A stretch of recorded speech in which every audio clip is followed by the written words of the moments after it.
Hi, Deej. Are you ready for story time? Because that's exactly what we're doing. This is going to be story time.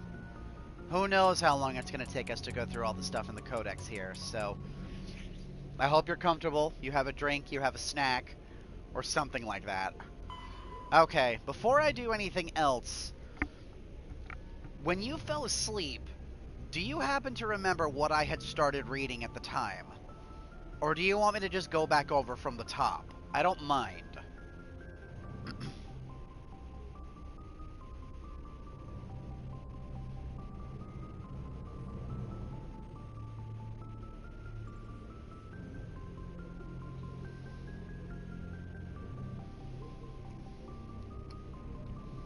You want me to just continue from where I left off? Are you sure? Alright. We did skip this one, though. Asari culture. Because of their long lifespan, Asari tend to have long view, not common in other races. When they encounter a new species or situation, the Asari are more comfortable with an extended period of passive observation and study than immediate action. They are unfazed that some of the investments or decisions may not pay off for decades or centuries. Matriarchs can seem to make incomprehensible decisions, but their insight is evident when their carefully laid plans come to fruition. In interstellar relations, this long view manifests in an unspoken policy of centrism. The Asari instinctively seek to maintain stable balance of economic, political, and military power. Traditionally, Asari spread their influence through cultural domination and intellectual superiority. They invite new species of advanced development to join the galactic community, knowing that their ideals and beliefs will inevitably influence the existing culture. Here's the one we left off at, Turian culture. Oh no, we did do this one, because it goes into their honor code and everything. Turian government. Did we do this one already? No. The Turian government is a hierarchical metriarchy. While it has great potential for misuse, this tempered by the civic duty and personal responsibility Turians learn in childhood. Turians have 27 leadership tiers, beginning with civilian, the client races, and children. The initial period of military service is the second tier. Formal citizenship is conferred at the third tier, after boot camp. For client races, citizenship is granted after the individual musters out. Higher ranking citizens are expected to lead and protect subordinates. Lower ranked citizens are expected to obey and support superiors. Promotion to another tier of citizenship is based on personal assessment of one's superiors and co-rankers. Throughout their lives, Turians ascend to higher tiers and are occasionally demoted to lower ones.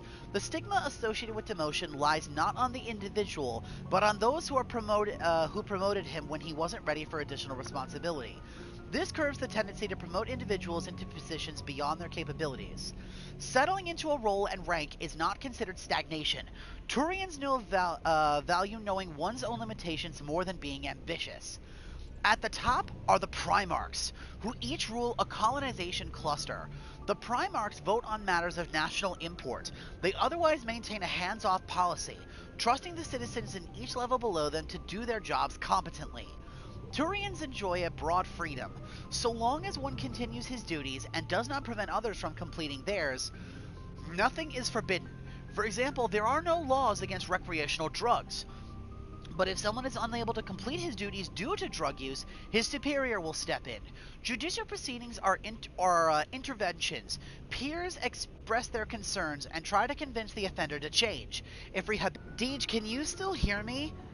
I'm getting some pretty bad lag, it looks like, on my stream. My stream is buffering quite a bit.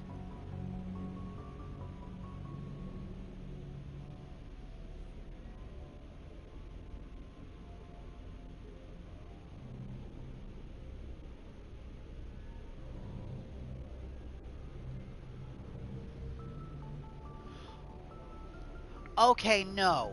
No, it's not just you.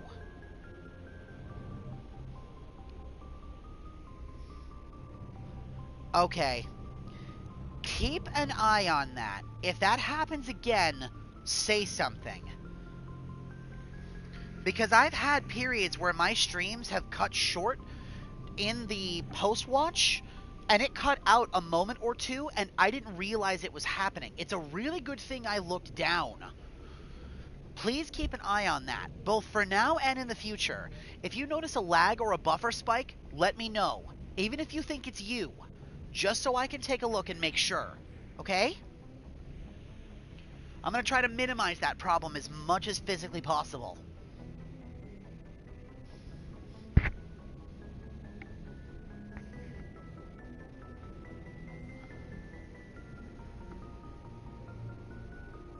Please, and thank you. I appreciate that.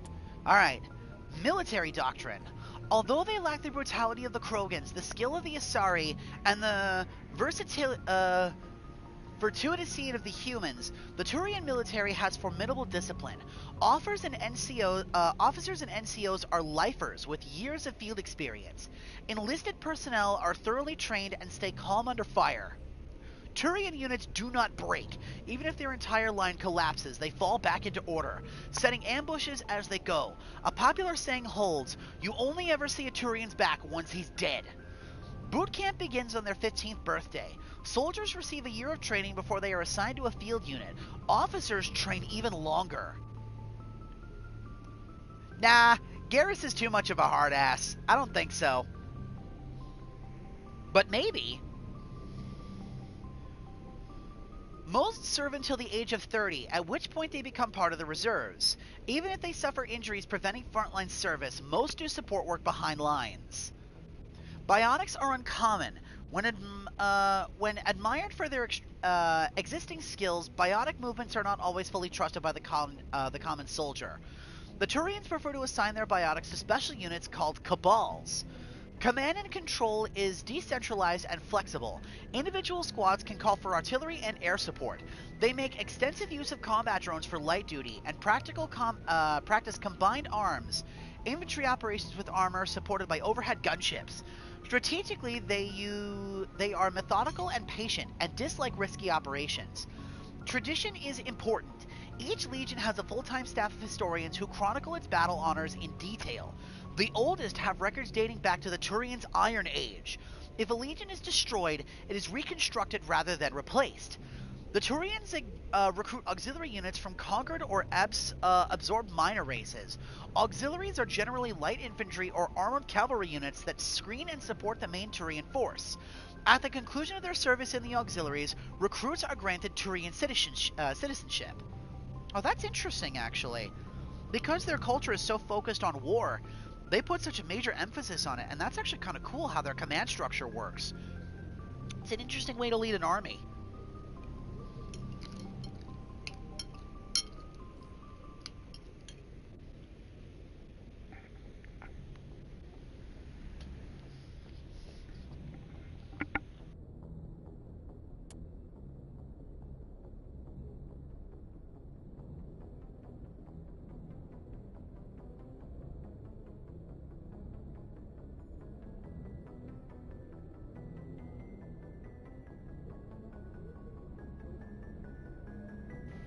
Oh gosh, you can hear that?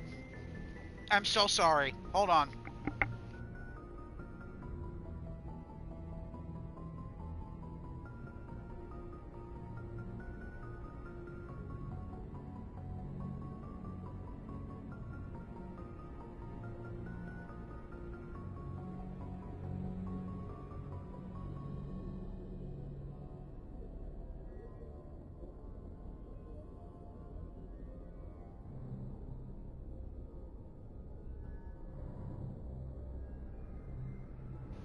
Oh, okay. I thought you could hear that over the mic. I got self-conscious. It's one thing if I'm just chilling with you guys. It's another if I'm trying to record. Dude, you're gonna think this is gonna sound like such a stoner meal. I didn't really want too much. We just got some fruit pretty recently. So, I cut up an apple. Oh, hi, Chrissy. I cut up an apple and I cut up a banana. I doused both of them in a little bit of honey.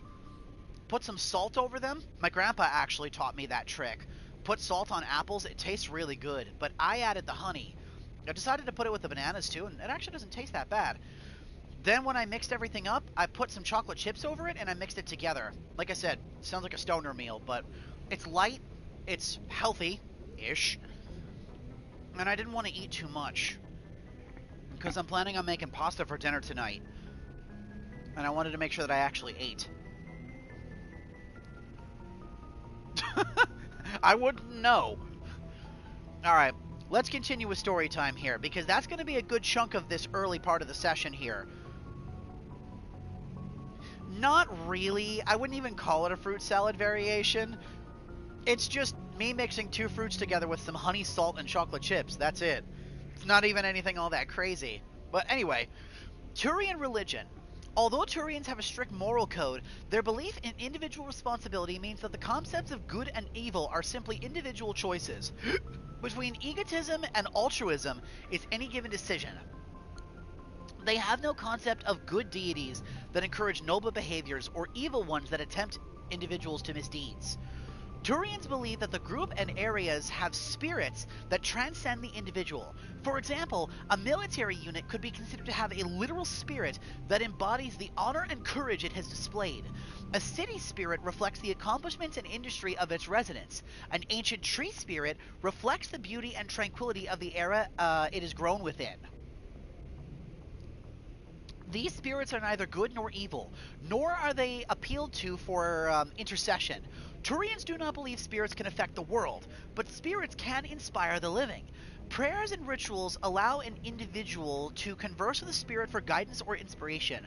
For example, a Turian who finds his loyalty tested may appeal to the spirit of his unit, hoping to reconnect with the pride and honor of the group. A Turian who wishes to create a work of art may attempt to connect with the spirit of a beautiful location. Turians enjoy absolute freedom of religion and can practice whatever appeals to them as long as it does not impede anyone's ability to perform their duty.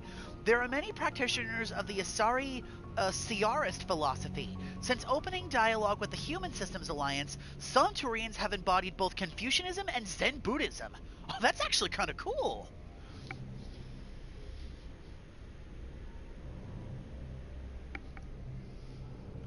I actually kind of like that viewpoint. Yeah, that's fine, Chrissy. Do whatever you want to do. I hope your food is good. Turian Unification War. At about the time the Solarians and the Asari were forming the Council, the Turians were embroiled in a bitter civil war, the Unification War as it was later named. Beginning with the hostels between the colonies furthest from the Turian world, Palaven. These colonies were run by local chieftains, many of whom had distanced themselves from the hierarchy. Without the galvanizing influence of the government, the colonies became increasingly isolated and xenophobic. Colonists began wearing emblems or facial markings to differentiate themselves from members of other colonies, and open hostilities became very common. We've actually seen a couple of Turians with that kind of war paint. That's interesting. When the war finally did break out, the hierarchy maintained strict diplomacy and refused to get involved. After several years of fighting, less than a dozen factions remained with the hierarchy and when they finally intervened. By that time, the chieftains were too weak to resist. They were forced to put an end to fighting and renew their allegiances to the hierarchy. Though peace was restored, it took several decades for the animosity between colonies to fade completely. To this day, most Turians still wear the facial markings of their home colonies. As a point of interest, the Turians' term barefaced refers to one who is beguiling or not trusted, and it is also a slang term for a politician. Interesting. So that's why we've actually seen Centurions with face paint and those without. It's a cultural thing. Interesting. Okay.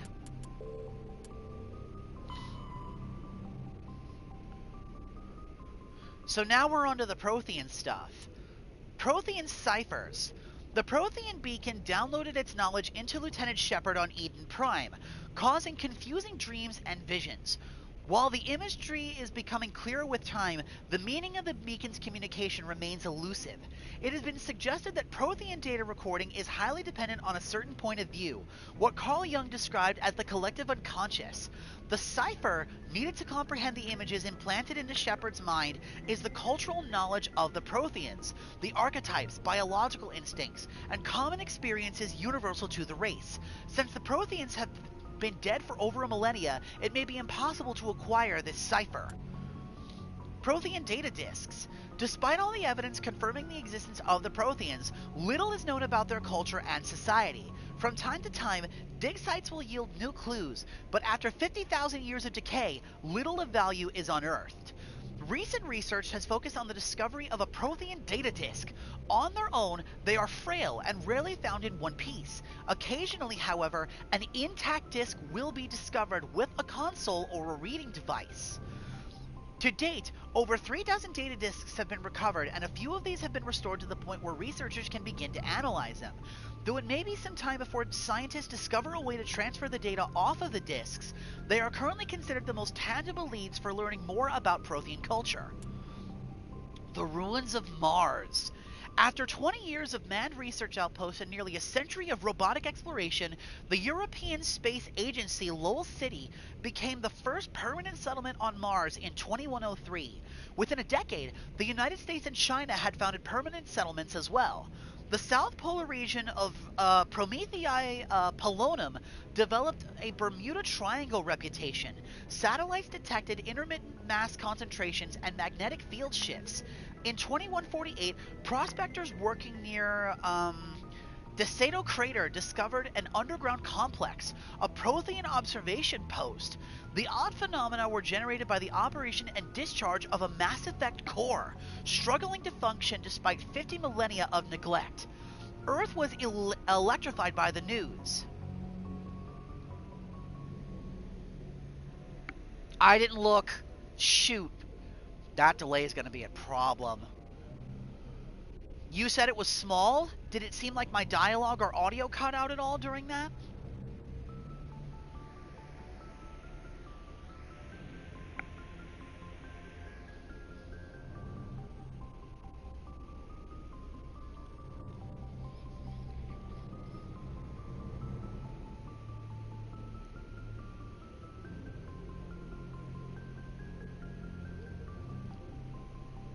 I don't want to keep going until I hear back from you, just to be sure.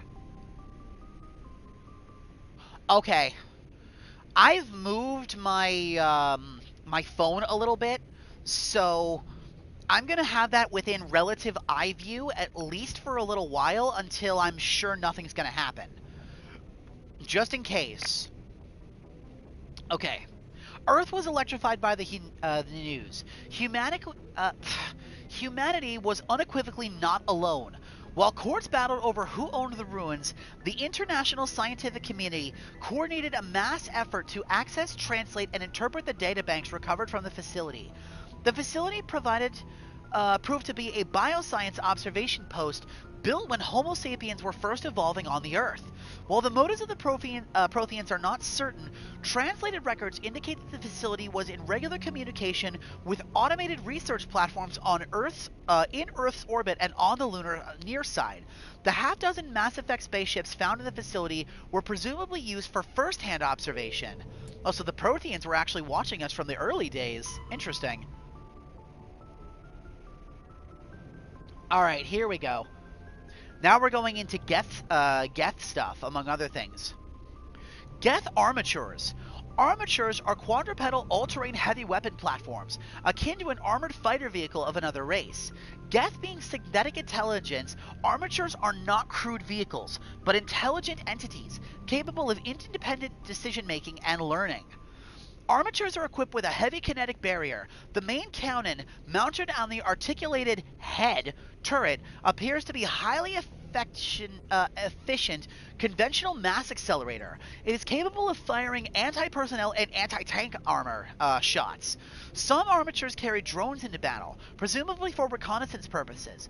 Others host a swarm of insect-shaped repair microbots. Geth Hoppers. The Geth models, collectively dubbed Hoppers by the Alliance forces, are electronic warframe platforms. They can project electromagnetic radiation across a broad spectrum as an offensive weapon. They can also perform cyber warfare attacks using their onboard computers of body armor and hard suits, and their weapons, adversely affecting their performance. The structures of Hoppers consist of an advanced and highly elastic artificial muscle material. This allows a Hopper to compress its body for powerful leaps. Hoppers also have thousands of molecular scale barbs on the surfaces of their hands and feet, which are used to cling to walls and ceilings. Hoppers are very difficult to target, leaping from one surface to another in rapid succession. The Quarians have no record of any Geth model similar to a Hopper. This new morphotype must have been developed over the last 300 years by the Geth themselves. This is troubling proof that the Geth are continuing to move forward technologically. Experts in synthetic life are intrigued that Hoppers appear to be even more organic than the baseline Geth. The identified subtypes of Hoppers have been codenamed Sapper, Stalker, and Ghost. Those are those jumping Geth that you really don't like, Deej. So they're almost more synthetic than they are artificial. And they're really good at fucking with technology. Man, as if I needed another reason to dislike these things. Eek. This is honestly one of the worst enemies I've come across. Enemies that constantly move and jump like that, they are a little difficult for me to get a beat on most of the time. Plus, these things are just annoying. Now for the Krogans. The Krogan evolved in lethal ecology. Over millions of years, the Grimm struggled to survive larger predators, virulent disease, and resource scarcity on their homeworld of Tuchanka turned the lizards into quintessential survivors. Perhaps the most telling indicator of Tuchanka's lethality is the Krogan's eyes. Although they are a predator species by any standard definition, their eyes evolved to be wide set, as in Earth's prey species like deer and cattle. Krogan eyes have 240-degree arcs of vision, better suited for spotting enemies sneaking up on them than for pursuit. Physically, the Krogan are nearly indestructible, with a tough hide impervious to any melee weapon short of a molecular blade. While they do feel pain, it does not affect their ability to concentrate. They have multiple functioning examples of all major organs, and can often survive the loss of one or two of any type. Rather than a nervous system, they have an electrically conductive second circulatory system. A Krogan can never be paralyzed. They may lose some of this fluid, but it can be replaced by the body in time. The hump on a Krogan's back stores water and fat that help the Krogan survive lean times. Larger humps are a point of pride. Being well-fed implies the Krogan is a superior predator. The most widely known biological feature of the Krogan is their incredible birth rate and rapid maturity. Once freed from the hostile cauldrons of Tuchanka, the Krogan population swelled into a numberless horde. Only the genophage kept them from outbreeding the combined council races. Now, the rare Krogan females capable of bearing a child to term are treated like strategic resources. Warlords will trade them for diplomacy, or more frequently, fight wars over them. Krogan culture. The harsh Krogan homeworld conditioned the Krogan psychologically for toughness that just as much as it did the body. Krogan have always had a tendency to be selfish, unsympathetic, and blunt. They respect strength and self-reliance and are neither surprised nor offended by treachery. The weak and selfless do not live long. In their culture, looking out for number one is simply a matter of course. After their defeat in the rebellions, the very concept of Krogan leadership was discredited. Where a warlord could once command enough power to bring entire solar systems to heel and become an overlord, these days it is rare for a single leader to have more than 1,000 warriors swear allegiance to him. Most Krogans trust and serve no one but themselves. This solitary attitude stems in part from a deep sense of fatalism and futility, a profound social effect of the genophage virus that caused the Krogan's numbers to dwindle to a relative handful. Not only are they angry that the entire galaxy seems out to get them, the Krogan are generally pessimistic about their race's chance of survival. The surviving Krogan sees no point in building for the future. There will be no future. The Krogan live with an attitude of kill, pillage, and be selfish. For tomorrow, we die. Uh-huh. Speaking of which, the genophage virus. The genophage virus bioweapon was created to end the Krogan rebellions. From the start, the Krogan had overwhelmed the Council. Only timely first contact with the Turians saved the Council races. The Turians fought the Krogan to a standstill, but sheer weight of Krogan numbers indicated the war could not be won through conventional means. The Turians collaborated with the Salarians to genetically engineer a counter to the rapid breeding of the Krogans. Heroes are forged in agony? Oh yeah. The genophage virus gained the energy to replicate by eating key genetic sequences. Every cell in every Krogan had to be altered for the weapon to be foolproof. Otherwise, the Krogan could have used gene therapy to fix the altered issue. Once the genophage strain could not find more genes to eat, it would starve and die, limiting spin-off mutation and contamination. This created genetic flaw is hereditary. The Salarians believed that the genophage would be used as a deterrent, a position the Turians viewed as naive. Once the project was complete, the Turians mass-produced and deployed it. The Krogan homeworld, their colonies, and all occupied worlds were infected. The resulting mutation made only 1 in 1,000 Krogan pregnancies carry to term.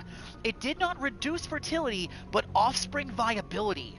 The rare Krogan able to carry children to term became prizes among the Krogan warlords and fought brutal battles over them. The Krogan are a shadow of their former glory. When the rebellion took place centuries ago, they are constantly reminded of the horror of the genophage and their inability to counteract it. The release of the genophage is still controversial, bitterly debated in many circles even still. Rex said the exact same thing. Even he brought that up when we were talking with him about the virus. And we already went over the Krogan rebellions previously. It was the first thing we knew about the Krogans. Now we'll do their military doctrine. Traditional Krogan tactics were built on alterational mass unit warfare. Equipped with cheap rugged gear, troop formations were powerful but inflexible. Command and control was very centralized. Soldiers in the field saw a target, contacted their commanders behind the lines to arrange fire support. Since the genophage, the Krogan can no longer afford the casualties of the old horde attacks. The Battle of Masters are a match of any 10 soldiers of another species. To Battle Masters, killing is a science. They focus on developing a clean, brutal force economy of motion that exploits their brutal strength to incapacitate enemies with a swift single blow of overwhelming power.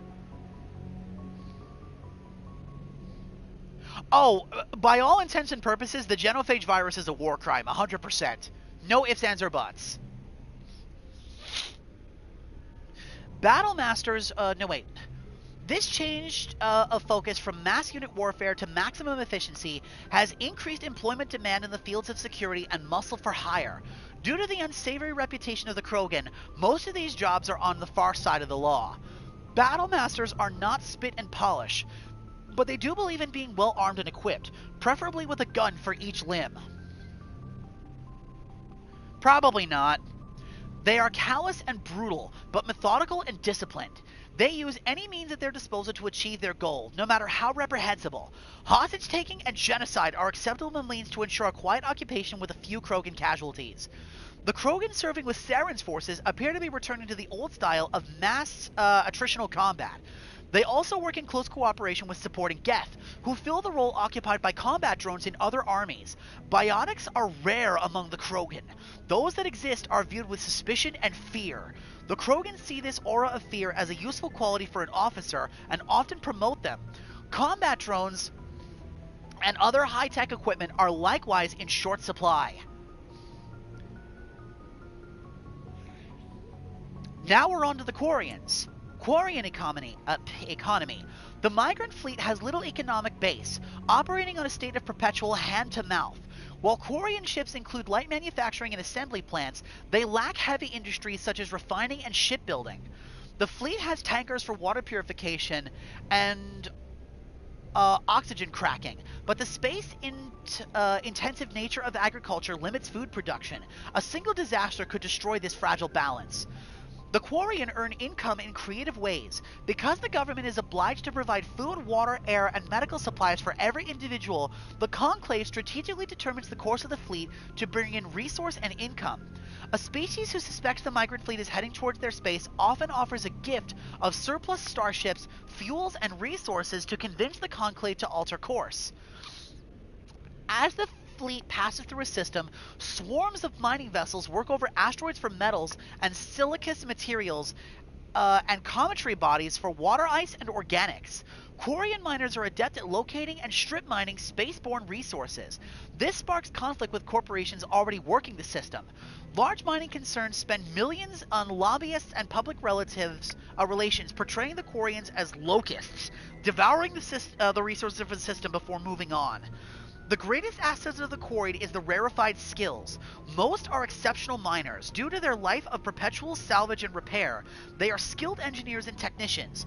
More than once, the very corporations that lobby against the Quarians have made backroom deals with the fleet, arranging for skilled Quarians to fill space engineering jobs that other species would demand higher wages for. Quarians are widely hated among the working class. The Quarians are coming... Oh, hang on a minute. I have to say this one in a very specific manner. The Quarians are coming to take our gerbs, is a common response to the fleet's approach. I had to do that. The South Park reference was right there, and I had to do it. Plus, I thought it would be funny to, like, take the piss out of people, like, being bullshit like that. I fucking hate that mentality.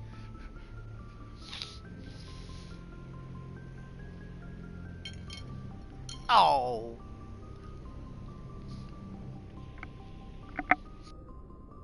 They're gonna take our gerbs.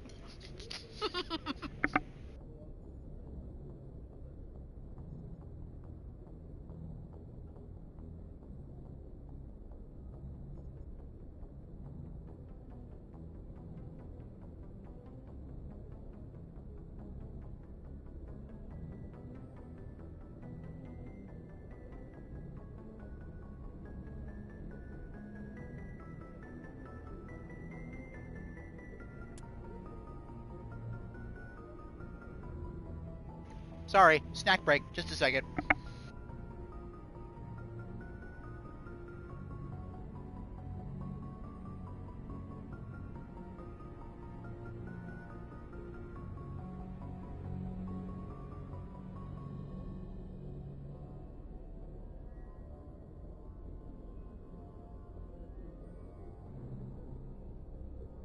Alright, here we go. Quarian government. Due to the Quarians' precarious existence and the need to enforce strict rationing, government is somewhat autocratic. The migrant fleet operations are directed by the Admiralty, a board of 5 military officers who were advised by a legislative body called the Conclave. Each vessel in the fleet has the right to send representatives to the conclave aboard the flagship. The number of representatives is based on crew size. Larger clans with bigger ships and more votes form the core of political blocs. Opposition comes from the Outriders Coalition, with delegates from thousands of smaller ships. The Admiralty defers to the Conclave decisions in most circumstances. However, if all 5 members agree that a Conclave decision is jeopardizing the survival of the fleet and cannot get the Conclave to address their concerns, they have the right to summarily overturn the legislative decision. After the Admiralty uses this extraordinary power, they must resign. If the Admiralty does not step down after using the veto, the rest of the military is obliged to arrest them. Each ship captain has authority over his vessel, but is advised by an elective civilian council, just as the Admiralty is advised by the Conclave. This relationship may range from cooperation to polite tolerance to outright hostility, but any captain who overrules his council without good reason is relieved of command by the Admiralty. Many Quarian ships are owned by clans who pool their resources to purchase vessels used from private sellers. Large ships are prestigious for big, rich clans, but a small ship means stature for a small clan with enough personal wealth to afford a private vessel. Clan vessel captains are not subject to dismissal by the Admiralty. Abusive captains are a family problem if they cannot dispute the operations. Do not disrupt the operations of the fleet. So yeah, it's just like a collective, it's like a collective group. Each one has its own tiers, and the further you go up in the tiers, the more you got to work together with everybody. Given their nature is like migratory and only stuck in space, it makes complete sense. Their law systems work for them, and it's apparently proved pretty impressive as far as Tali is concerned. From what she's told us, this has worked. A lot, actually. Quarian law and defense. Although the Conclave establishes civil law much as any planet-based democracy, enforcement and trials are much more unique. After their flight from the Geth, there were few constables to police the millions of civilians aboard the fleet, so the Navy parsed out the Marine squads to maintain order and enforce law. Today, Quarian Marines have evolved training and tactics akin to civil police, but remain adept at combat in the confined spaces of a starship, and fully under the command of the military. Once taken into custody, the accused is brought before the ship's captain for judgment. While the ship's council may make recommendations, tradition holds that the captain has absolute authority in matters of discipline. Most are lenient, assigning additional or more odious maintenance tasks aboard the ship. Persistent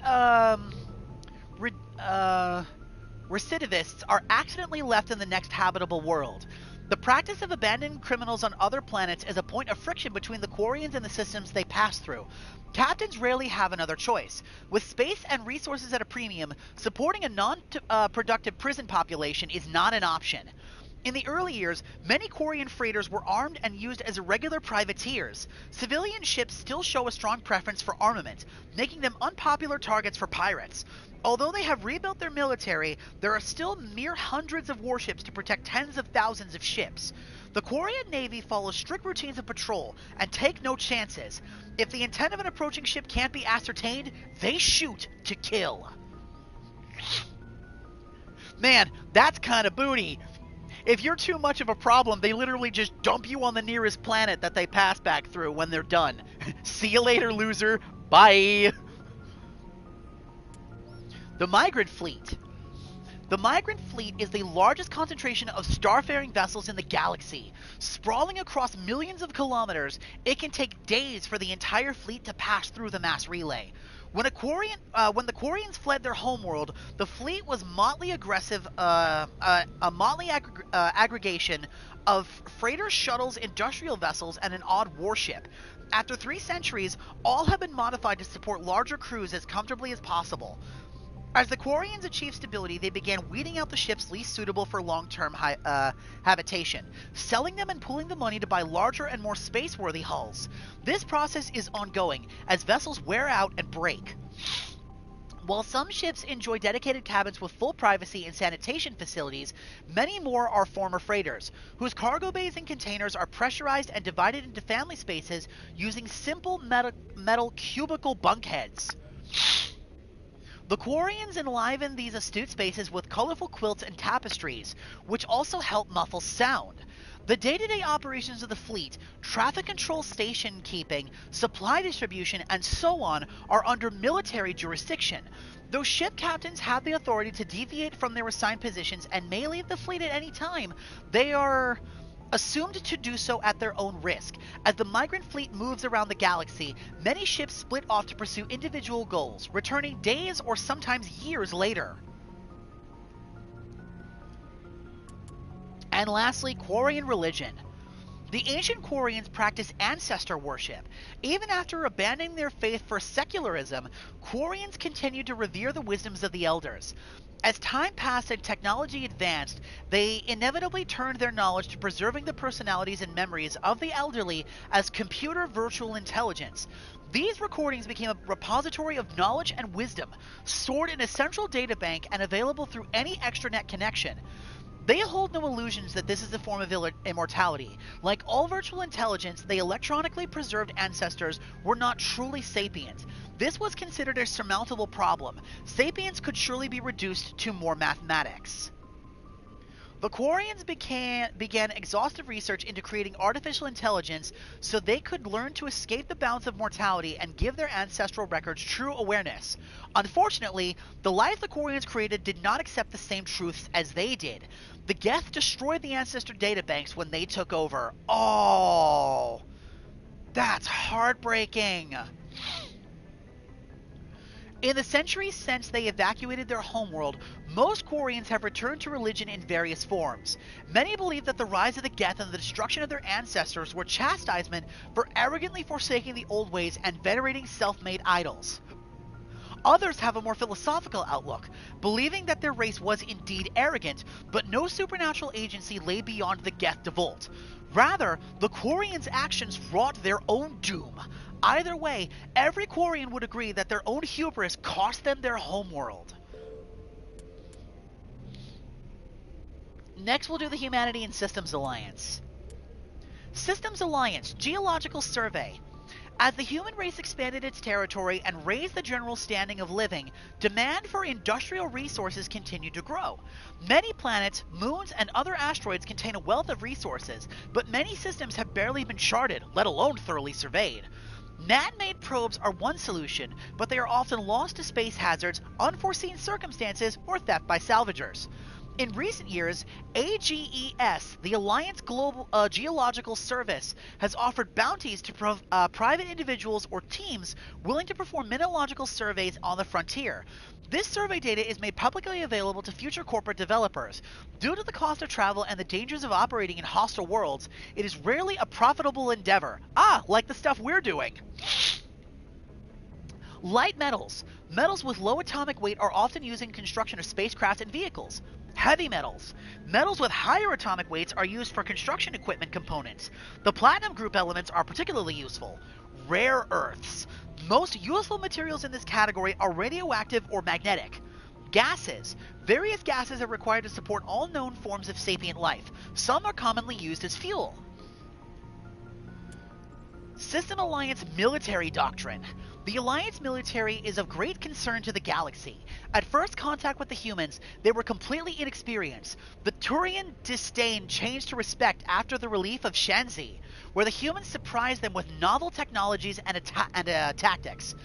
The human devotion to understanding and adapting to modern space warfare stunned the staid council races.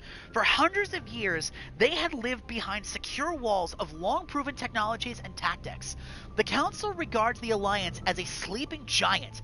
Less than 3% of the humans volunteer to serve in the military, a lower population than any other species. While competent, Alliance soldiers are neither as professional as the Turians nor as skilled as the Asari. Their strength lies in fire support, flexibility, and speed. They make up for a lack of numbers with sophisticated technical equipment, VIs, drones, artillery, electronic warfare, just to name a few, an emphasis on mobility and individual initiative. Their doctrine is not based on absorbing and dishing out heavy shocks like the Turians or the Krogans. Rather, they bypass enemy strongpoints and launch deep into the rear of the lines, cutting supplies and destroying headquarters and support units, leaving enemies to wither on the vine. On defense, the human military is a rapid reaction force that lives by Sun Tzu's maxim, "He who tries to defend everything defends nothing." Garrisons are intended for scouting rather than combat, avoiding engagement to observe and report on individuals using drones. The token garrisons of human colonies make it easy for alien powers to secure them, for which the Alliance media criticizes the military. However, the powerful fleet stationed at phase gate nexuses, such as the Arcturus, are just a few hours or days from any colony within their sphere of responsibility. In the event of an attack, they respond with overwhelming force. Military ranks. The Alliance uses a modified version of the ranking system that has been used for hundreds of years. Soldiers are classified into rank-and-file enlisted personnel, inexperienced non-combat officers, or NCOs, and specialty-trained officers. The divided between naval personnel and grounded forces, Marines, is small. Ground units are a specialized branch of the fleet, just as a fighter squadron are. This unit of command is imposed by the futility of fighting without control of orbit. Without the Navy, any army is pointless. The Marines, as a matter of pride, maintain some of their traditional title ranks. For example, Marines have private and corporal instead of serviceman. In ascending order of responsibility, the ranks of the Alliance are as follows: Serviceman 3rd class, 2nd and 1st class, Private 2nd and 1st class, and then Corporal. The NCOs are Service Chief, Gunnery Chief, and Operations Chief. So, just to give you an example of that within our own ranks, Ashley is a Gunnery Chief. Then, Officers. second and first lieutenant, staff lieutenant, lieutenant commander, staff commander, captain major, rear admiral, general, admiral, and fleet admiral. I believe Kaidan is either a first or second lieutenant. I'm not sure. We are either a lieutenant commander or a staff commander. Again, I'm not sure. The two rear admirals that we've had access, that we've been introduced to, are that was Kahoku, and I don't remember the other guy. And I do not remember what Admiral Hackett's rank is. I think he's either Admiral or Fleet Admiral, because I know he was above Kahoku. And Captain Anderson precedes us, obviously. Now, this is interesting. Systems Alliance N7. The Alliance Military Vocational Code System classifies the career path of all serving personnel. The MVC consists of one letter and one number. A soldier's MVC indicates proficiency, not rank. The letter notes career path. The number indicates level of experience, as indicated by service records, technical scores, and commendations. All 26 letters are used, and numbers run from 1 to 7. N is the code letter for Special Forces personnel. We, for example, have that rank. We are an N7, Special Forces, and we're top of the line. That's why we get so much respect among the military. Not even just beyond us being a Spectre, we are the shit. Our rank might not be high, but we know how to get shit done, and it shows. That's why people defer to us.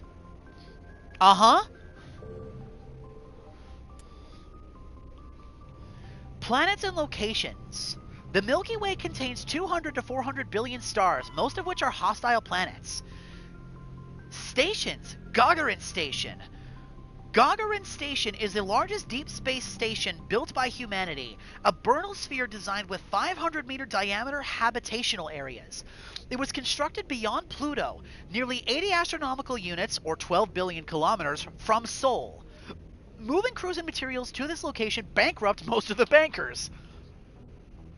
Gagarin was placed at the inner edge of the helipause, the point of which the solar wind can no longer push back to the interstellar medium.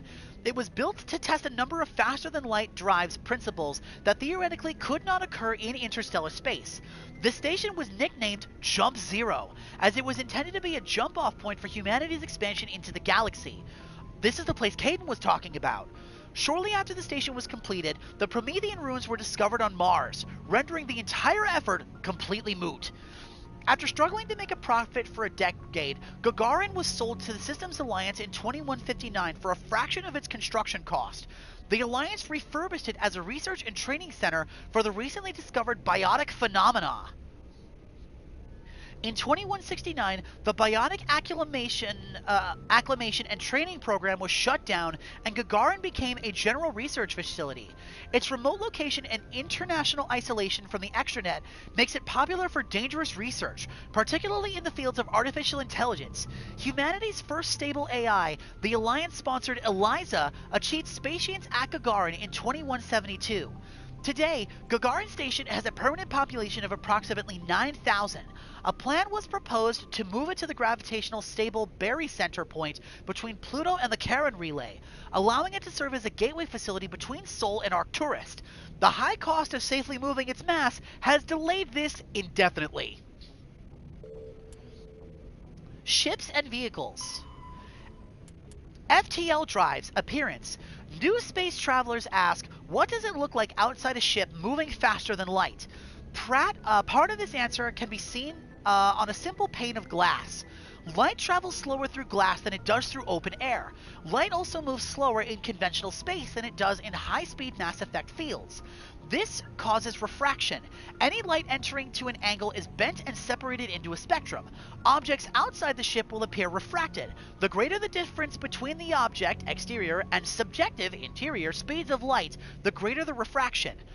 As the subjective speed of light is raised within the field, objects outside will appear to redshift, eventually becoming visible only to radiotelescopic antennas.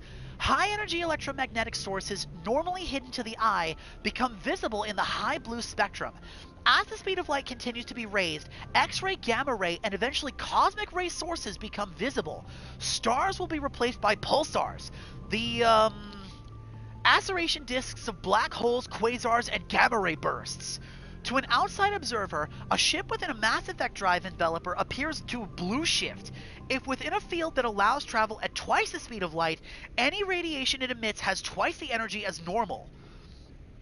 If the ship is in a field for about 200 times light speed, it radiates visible light as X-ray and gamma rays, and the infrared heat from the hull has blue shifted into a visible spectrum or higher. Ships moving in FTL are visible at great distances, though their signature will only propagate at the speed of light. We've been going the whole time, Chrissy, so you may have missed a thing or two depending on how much you, on when you walked away. I apologize. Space combat, combat endurance. Heat limits and length of intensity of ship-to-ship combat. Starships generate enormous heat when they fire high-energy weapons, perform evasive maneuvering burns, and run onboard combat electronics. In combat, warships produce heat more quickly than they can dissipate. Alright, as heat builds within a vessel, the crew spaces become increasingly uncomfortable. Before the heat reaches lethal levels, a ship must win or retreat by entering FTL. After an FTL run, the ship halts, shuts down non-essential systems, and activates the heat radiation gear. Combat endurance varies by ship design, and by battle location, battles in the deep cold of interstellar space can go on for quite some time. Engagements close to a star are brief. Since habitable worlds are usually close to a star, battles over them are frantic. Space combat, general tactics. Shells lofted by surface navies crash back to Earth when their acceleration is overwhelmed by gravity and air resistance. In space, a projectile has unlimited range, and will keep moving until it hits something. Practical gunnery range is determined by the velocity of the attacker's ordnance and the maneuverability of the target. Beyond a certain range, a small ship's ability to dodge trumps a larger attacker's projectile speed. The longest range combat occurs between dreadnoughts, whose projectiles have the highest velocity but are the least maneuverable. The shortest range combat is between frigates, which have the slowest projectile velocity and highest maneuverability. Opposing dreadnoughts often open with a main gun artillery duel at extreme range of tens of thousands of kilometers. The fleets close, maintaining evasive lethal motion while keeping their bow guns facing the enemy. Fighters are launched in an attempt to close and disrupt torpedo range. Cautious admirals weaken the enemy with ranged fire and fighter strikes before committing to close action. Aggressive commanders advance so cruisers and frigates can also engage. At long range, the main guns of cruisers become useful. Friendly interceptors engage enemy fighters until the attackers enter the range of ship-based Guardian fire. Dreadnoughts fire from the rear, screened by smaller ships. Commanders must decide whether to commit a general melee or retreat into FTL. At medium range, ships can use broadside guns. Fleets intermingle and become difficult to retreat in order. Ships with damaged kinetic barriers are vulnerable to Wolfpack frigate flotillas that speed through the battle spaces. Only fighters and frigates enter close knife fight range of 10 or fewer kilometers. Fighters lose their disruptor torpedoes, bringing down a ship's kinetic barrier and allowing it to be swarmed by the frigates. Guardian lasers become viable weapons, swatting down fighters and boiling away warship armor. Neither dreadnoughts nor cruisers can use their main guns at close range. Laying the bow on a moving target becomes impossible. Superheated thruster exhaust becomes a hazard. Starship. Crew consideration.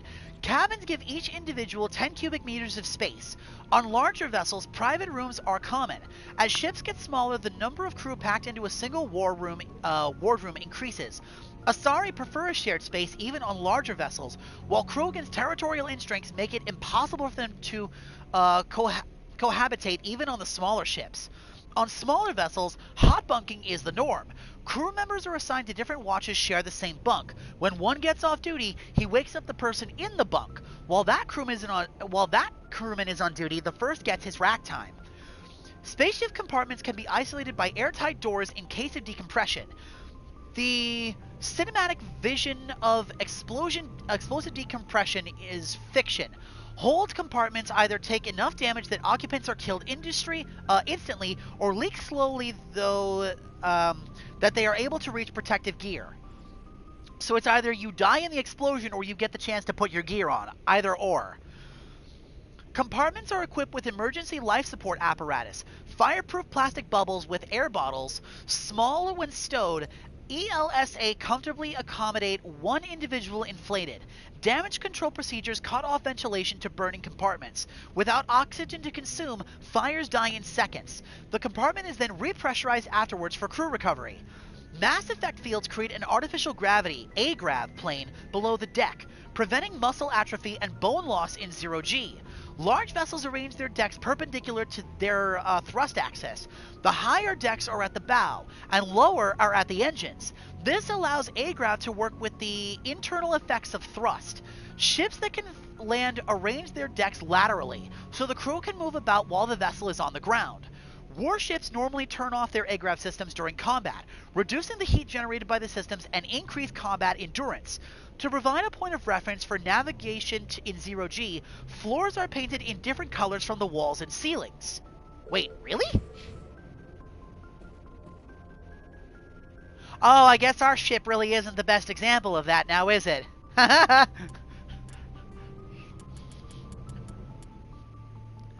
Ships and vehicles. Oh, we've got a couple more things here. Starship, heat management. Dispersal of heat generated by onboard systems is a critical issue for a ship.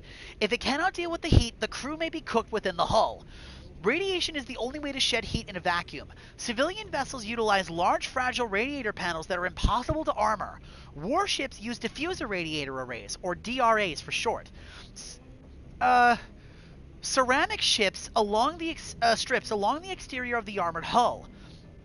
This makes the ships appear to be striped to thermographic sensors. Since the arrangement of the ships depends on the internal configuration of the ship, the patterns for each vessel are unique and striking. On older ships, the DRA strips could become red or white hot, dubbed tiger stripes or war paint by the humans. The glowing DRA had a psychological impact on pirates and irregular forces. Strip radiators are not as efficient as the panels, but if damaged by enemy fire, the ship only loses a small portion of its total radiation capacity. In most cases, a vessel's DRA alone allows it to cruise with no difficulties. Operations deep within a solar system can cause problems, however. A ship engaged in combat can produce titanic amounts of heat from maneuvering burns and weapon fire. When fighting in a high heat environment, warships employ high efficiency droplet heat sinks. In a droplet system, tanks of liquid sodium or lithium absorb the heat within the ship. The liquid is vented from spray nozzles near the bow as a thin sheet of millions of micrometer scale droplets. The droplets are caught at the stern and recycled back into the system. A droplet system can sink 10 to 100 times as much heat as a DRA. Droplet sheets resemble a surface ship's wake through the water. The wake peels out in sharp turns, spreading a fan of droplets as the ship changes vectors and leaves the coolant behind. Oh, so it's almost like hitting water droplets off the top of like a car or something like that. That's kind of cool. I like that visual. It's like condensation flying off the ship, except instead of like water, it's vaporized heat. That's kind of sick. Weapons. Ablative armor. A warship's kinetic barrier reduces the damage from solid objects, but can do nothing to block guardian lasers, particle beams, or other forms of directed energy weapons, or DEWs for short. The inner layer of warship protection consists of ablative armor plate designed to boil away when heated. The vaporized armor materials scatter a DEW beam, rendering it ineffective. A scaffold is built around the interior pressure hull, with sheets of ablative armor hung from the structure. Ships typically have multiple layers of armor separated by empty baffles. Space is often used by cargo storage. Cruisers, which lack the internal space to fit dedicated fighter hangars, store the shipboard fighter complement in the baffles. It is not unknown for enlisted crews to build illicit alcohol distilleries in some obscure corner of the baffles, safe from prying eyes. Alcohol distilleries in the ship. That's kind of funny. Now, this is about the Guardian systems. A ship's General Area Defense Integration Anti-Spacecraft Network, or Guardian for short, that's a fucking mouthful, consists of anti-missile and anti-fighter laser turrets on the exterior hull. Because these are under computer control, a gunnery control officer needs to do little beyond turn the system on and designate targets as hostile. Since lasers move at light speed, they cannot be dodged by anything moving at a non-relativistic speed. Unless the beam is aimed poorly, it will always hit its target. In the early stages of battle, the Guardian fire is 100% accurate, if not 100% lethal, but it doesn't have to be. Damaged fighters might break off for repairs. Lasers are limited by diffraction. The beam spreads out, decreasing the energy density at watts per 2 for M2. Again, another mutant of math I'm not even going to bother to try to explain or comprehend. The weapon can be placed on target. Any high-powered laser is a short-range weapon. Guardian networks have another limitation: heat. Weapons-grade lasers require a cooldown period, during which heat is transferred to sinks or radiators. As lasers fire, heat builds within them, reducing damage, range, and accuracy. Fighters attack in swarms. The first few will be hit by a Guardian system, but as the battle continues, the effects of the lasers overheat and allow the attackers to press even closer. Constant use will burn out the lasers. Guardian lasers typically operate in infrared frequencies. Shorter frequencies would offer superior stopping power and range, but degradation of focal arrays and mirrors would make them expensive to maintain, and most prefer mechanical reliability over bleeding edge performance where lives are concerned. Solarians, however, use near ultraviolet frequency lasers with 6 times the range, believing that having additional time to shoot down incoming missiles is way more important. Lasers are not blocked by kinetic barriers of capital ships. However, the range of the lasers limit the use to rare knife fight range ship-to-ship combat. Yay!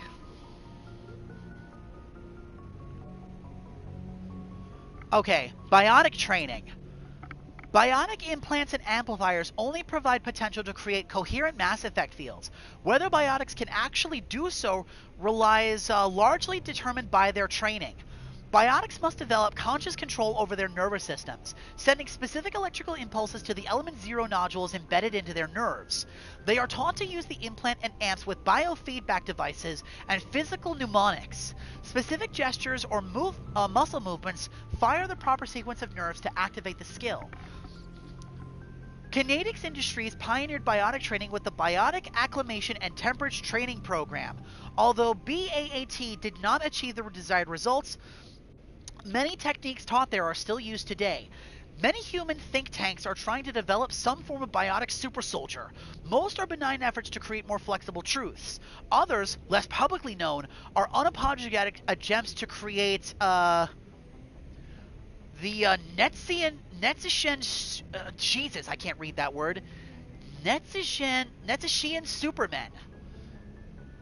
Is that an old German Nazi word? Because that's what that looks like. But I'm not sure. I'm not familiar with those terms. I have no idea. I don't even think I said that word correctly, because I'm almost positive that word has to be in German.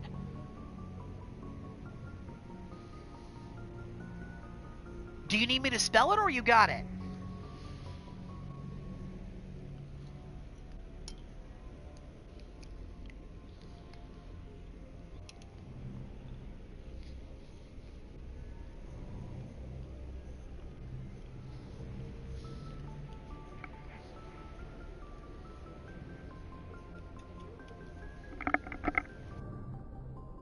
Okay, while I'm waiting for an answer from you, I'm gonna eat my snack, because I'm super curious about this.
Nietzschean means relating to the ideas of the German philosopher Friedrich Nietzsche. Centered on the depths of traditional religion, absolute truth, and rejecting conventional or slave morality. And then creation of personal values driven by an inner drive of power and self-overcoming. The death of God, the collapse of traditional religion, and objective foundations for truth and morality. Zaubermensch, Superman, an ideal future for humanity who rejects herd mentality to actively create their own personal values. Interesting! Huh. So I was right, it was a German word. I just never heard it spoken before. That's interesting. Huh. Interesting.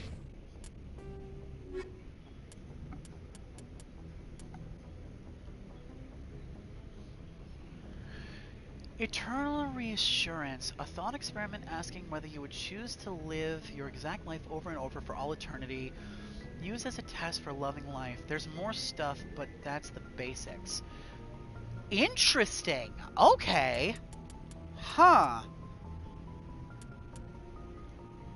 Okay, story time, at least from me, is over. Now everything else we have to do is going to be voiced, so I'll be able to actually take a break. After the Geth, thresher moths are subterranean carnivores that spend their entire lives eating, or searching for something to eat. Threshers reproduce via spores that can lie dormant for millennia, yet are robust enough to survive prolonged periods in deep space and atmospheric re-entry. As a result, thresher spores appear on many worlds, spread by previous generations of space travelers. The body of a thresher never entirely leaves the ground. Only the head and tentacles erupt from the earth to attack. In addition to physical attacks, threshers have the ability to project toxic chemicals and emit bursts of infrasound as a shockwave weapon. The Alliance first encountered threshers on the colony of Akuz in 2177. After contact was lost with the Pioneer team, Marine units were deployed to investigate. The shore parties were set upon by hungry threshers, and nearly the entire assault force was killed. Alliance forces recommend engaging threshers with vehicle-mounted heavy weapons. God, no wonder these things are prevalent and so hard to fucking kill. They reproduce like mushrooms, and they're a hell of a lot more dangerous. Ugh. I knew I hated these things, but damn!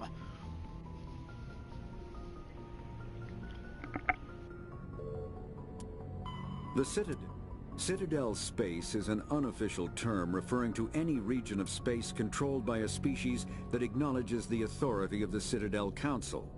At first glance, it appears this territory encompasses most of the galaxy. In reality, however, less than 1% of the stars have been explored. Even Mass Effect FTL drive is slow relative to the volume of the galaxy. Empty space and systems without suitable drive discharge sites are barriers to exploration. Only the mass relays allow ships to jump hundreds of light years in an instant, the key to expanding across an otherwise impassable galaxy. Whenever a new relay is activated, the destination system is rapidly developed. From that hub, FTL drive is used to expand to nearby star clusters. The result is a number of densely developed clusters, thinly spread across the vast expanse of space, connected by the mass relay network. Oh, so that's how it works. I'm glad you find them interesting, Deej. I hate these things. Thresher moths suck. But it explains why we found them in so many different environments, including in the ice. The home world and capital of humanity is entering a new golden age. The resource wealth of a dozen settled colonies and 100 industrial outposts flows back to Earth, fueling great works of industry, commerce, and art. The great cities are greening as arcology skyscrapers and telecommuting allow more efficient use of land. Earth is still divided among nation-states, though all are affiliated beneath the overarching banner of the Systems Alliance. While every human enjoys a longer and better life than ever, the gap between rich and poor widens daily. Advanced nations have eliminated most genetic disease and pollution, less fortunate regions have not progressed beyond 20th century technology and are often smog-choked, overpopulated slums.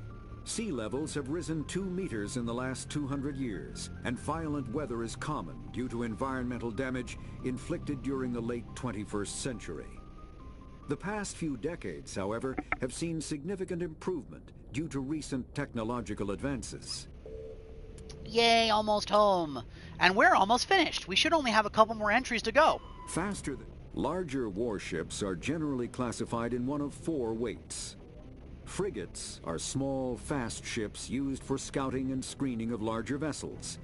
Frigates often operate in wolf-pack flotillas. Cruisers are middleweight combatants, faster than dreadnoughts and more heavily armed than frigates. Cruisers are the standard patrol unit and often lead frigate flotillas. Dreadnoughts are kilometer-long capital ships mounting heavy, long-range firepower. They are only deployed for the most vital missions. Carriers are dreadnought-sized vessels that also carry large numbers of fighters. Smaller vessels are almost exclusively used in a support role to the warships during combat. Fighters are one-man craft used to perform close-range attacks on enemy ships. Interceptors are one-man craft optimized for destroying opposing fighters. Ship mobility dominates space combat.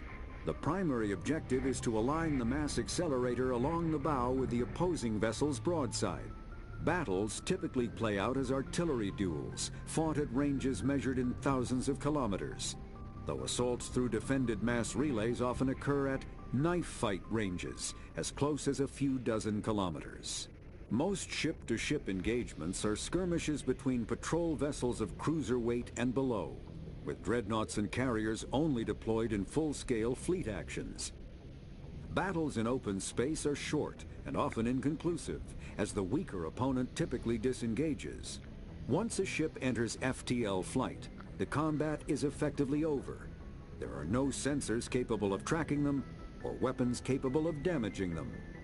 The only way to guarantee an enemy will stand and fight is to attack a location they have a vested interest in, such as a settled world or a strategically important mass relay. The Mako infantry fighting vehicle was designed for the System Alliance's frigates. Though the interior is cramped, an M35 is small enough to be carried in the cargo bay and easily deployed on virtually any world.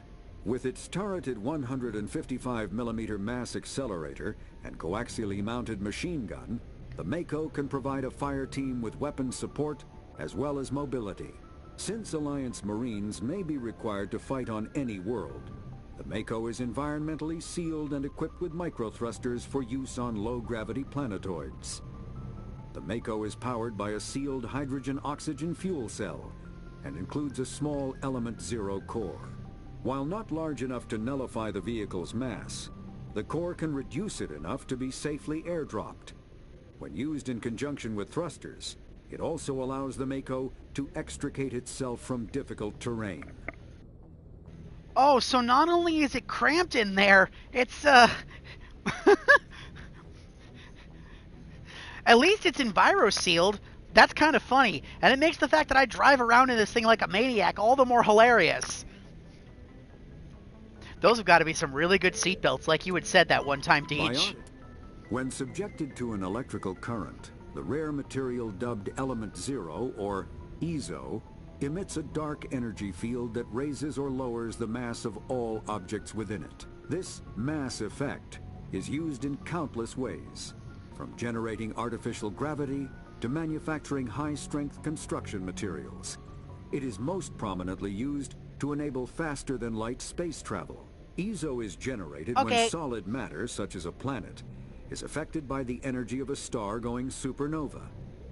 The material is common in the asteroid debris that orbits neutron stars and pulsars. These are dangerous places to mine, requiring extensive use of robotics, telepresence, and shielding to survive the incredible radiation from the dead star. Only a few major corporations can afford the setup costs required to work these primary sources. Humanity discovered refined Element Zero at the Prothean Research Station on Mars, allowing them to create mass effect fields and develop FTL travel. Element zero can increase or decrease the mass of a volume of space-time when subjected to an electrical current. With a positive current, mass is increased. With a negative current, mass is decreased. The stronger the current, the greater the magnitude of the dark energy mass effect. In space, low-mass fields allow FTL travel and inexpensive surface-to-orbit transit. High-mass fields create artificial gravity and push space debris away from vessels. In manufacturing, low-mass fields permit the creation of evenly blended alloys, while high-mass compaction creates dense, sturdy construction materials. The military makes extensive use of mobility-enhancing technologies, with Mass Effect utilizing fighting vehicles standard frontline issue in most military forces. Mass Effect fields are also essential in the creation of kinetic barriers or shields to protect against enemy fire. Omni-tools are handheld devices that combine a computer microframe, sensor analysis pack, and manufacturing fabricator. Versatile and reliable, an Omni-tool can be used to analyze and adjust the functionality of most standard equipment, including weapons and armor, from a distance. The fabrication module can rapidly assemble small three-dimensional objects from common reusable industrial plastics, ceramics, and light alloys. This allows for field repairs and modifications to most standard items, as well as the reuse of salvaged equipment. Omni-tools are standard issue for soldiers and first-in colonists. Oh, that's kind of cool. It's a computer, a scanner, and a fabricator all in one. I want to get me one of those. Combat. A mass accelerator propels a solid metal slug using precisely controlled electromagnetic attraction and repulsion. The slug is designed to squash or shatter on impact, increasing the energy it transfers to the target. If this were not the case, it would simply punch a hole right through, doing minimal damage. Accelerator design was revolutionized by Element Zero. A slug lightened by a Mass Effect field can be accelerated to greater speeds, permitting projectile velocities that were previously unattainable. If accelerated to a high enough velocity, a simple paint chip can impact with the same destructive force as a nuclear weapon. However, mass accelerators produce recoil equal to their impact energy. This is mitigated somewhat by the Mass Effect fields that rounds are suspended within. But weapon recoil is still the prime limiting factor on slug velocity. Okay, so you can't exactly turn your shotgun into a 10-kiloton warhead, but depending on what you still shoot and how fast, you could definitely do some damage if you're not protected by a kinetic barrier. And again, you're still getting hit by a piece of metal. It's not a bullet, it's a piece of metal that these things shoot. The guns in this game are so screwy. I love it. Okay, we did it. That's every Codex conversation, and it only took us about an hour and 20 minutes.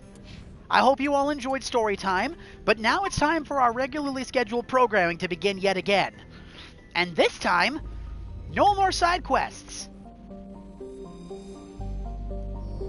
At least not until we decide which of the two major systems that we haven't touched we're now going into, Feros or Noveria.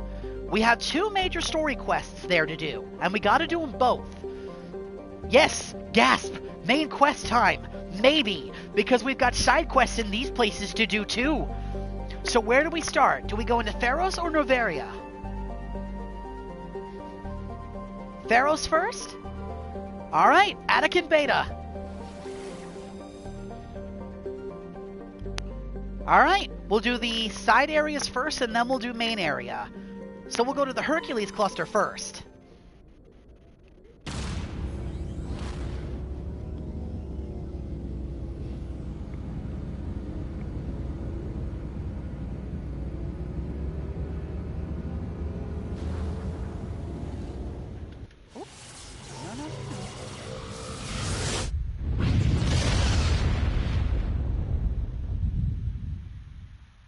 Message coming in. Patching it through. Normandy, this is Alliance Command. We're detecting your presence in the Anakin Beta cluster.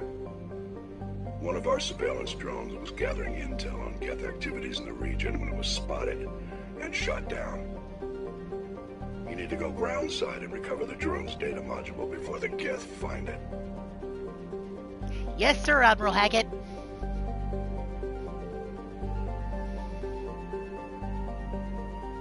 Zataurus. Zataurus is a hydrogen-helium gas giant with high-level decks of sulfur clouds. A layer of hydrocarbons has formed deep within the atmosphere. Vast electrical storm fronts can be seen flickering across the dark side. Oh, we found gold! Gold! Elitania. Oh, we can land on this one. Warning, level 1 toxin hazard. Welcome home. Elitania appears to be a world eminently suited for colonization. Sadly, appearances are deceiving. It is covered by a verdant carpet of moss, algae, and lichen, and possesses a thick oxidant atmosphere, but the animal kingdom is a web of microscopic symbiotic creatures. These are impossible to filter from the air and necessary for the native life to thrive. Unfortunately, they also cause anaphylactic shock when inhaled by non-native life. In short, Sodom requires either a fully sealed environment suit or replacement of the entire world's ecosystem. Some have proposed limited colonization at altitudes above the symbiote's range, or in areas where favorable winds keep the air clear. This whole planet is filled with toxic life forms that are in the air, and you can't get rid of them, otherwise you'll disrupt the whole ecosystem of the planet. Holy shit! And that's a shame, because you could colonize this planet without that. Send in the meat. That's so funny.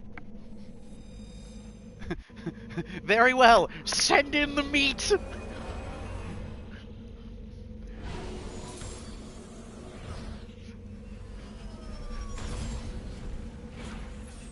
Oh, and what a shame. Look at how pretty this is. Wow. Oh, and look at that planet breaking through the clouds. And all the rings. Oh, this is pretty.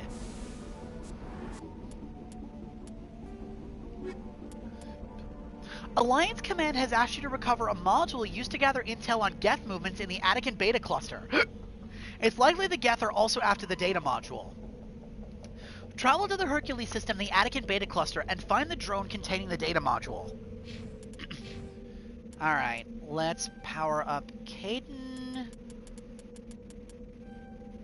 And then Ashley. Okay, I have not leveled yet, and that's fine.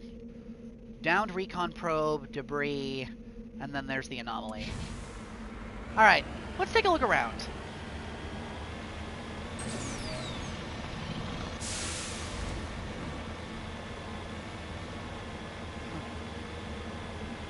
Scuba, scuba, Scooby-Dooby-Dooba, here we go, scuba.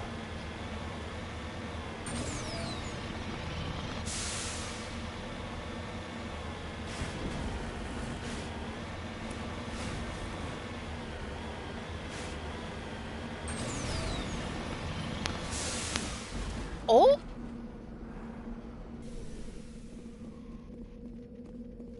Monkeys! Oh, look at these little buddies. They look like a monkey crossed with a lemur and an elephant. I can't stay out here for too long, otherwise we're gonna get hurt from the biohazard, but look at these little bubbies. They're so cute. In a, you know, ugly kind of way, but look at these little bubbies. Okay, I gotta get back into the Mako, otherwise we're gonna choke, but...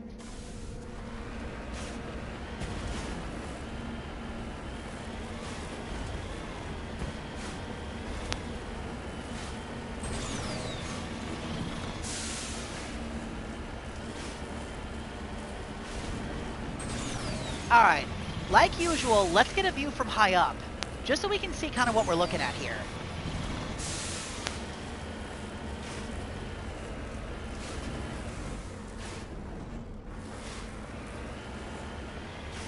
You need to turn back, Commander. You're going beyond the range of the operational area. Oh, that's just a cliff if I go down all that way.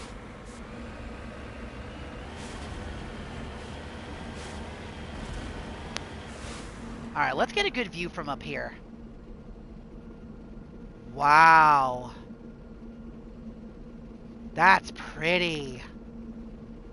And I like that you can still see the stars shining through the clouds. There's no light pollution here, so you can just clearly see everything, including the rings. Oh, this is so pretty. And again, it's green. It's nice to have something pretty to look at. Whee!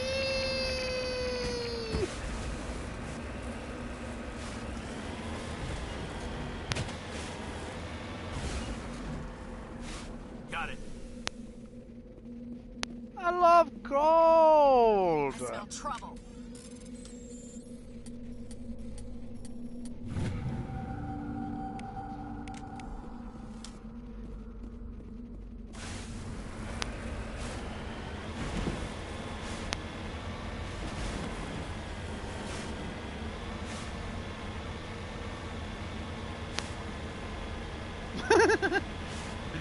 Look at the little blinking light.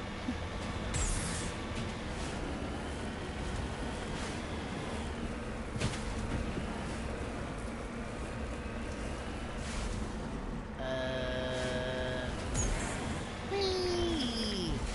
There it is.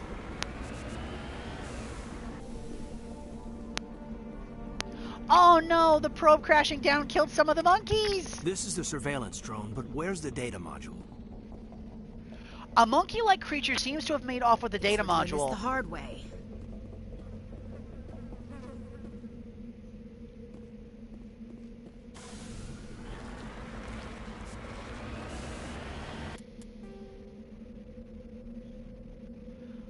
Oh, we gotta look around for all the monkey colonies and try to find the data module.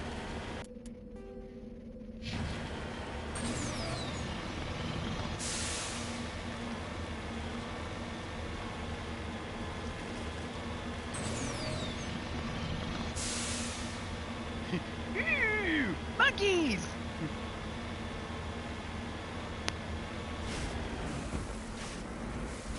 Monkey.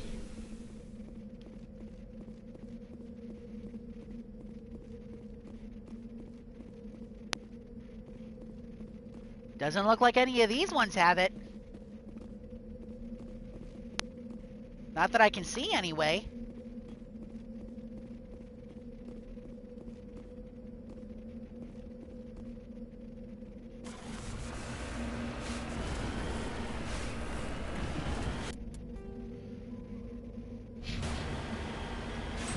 How dare you? That's so mean.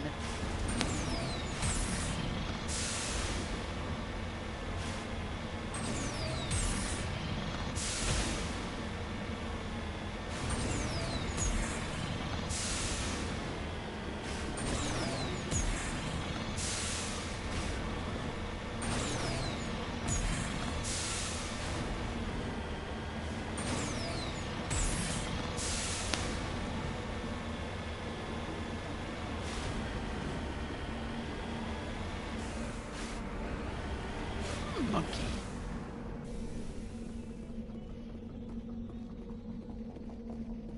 Monkey. This monkey doesn't seem... Or this one. Or this one. That one doesn't either.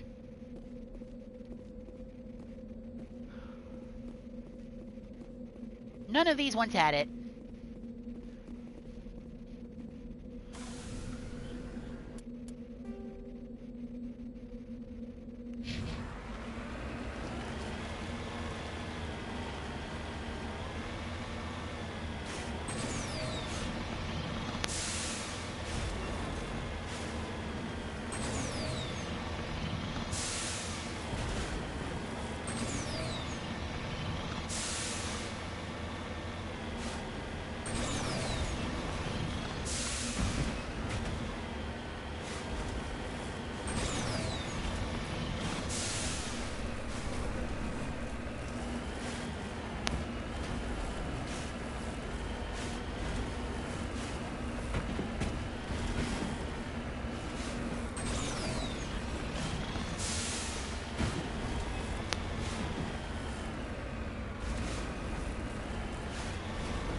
Oh?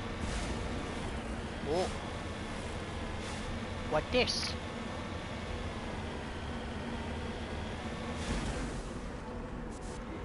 Monkeys.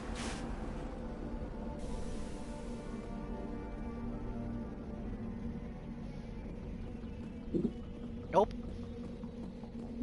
Nope. Nope. Nope. Nope. Nope. Nope. Nope. Nope. Nope. Huh.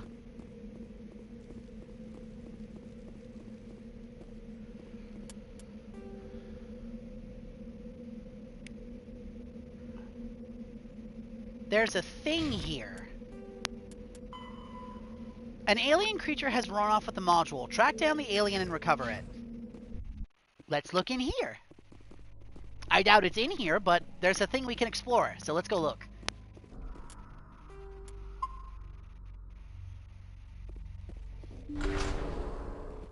Monkey!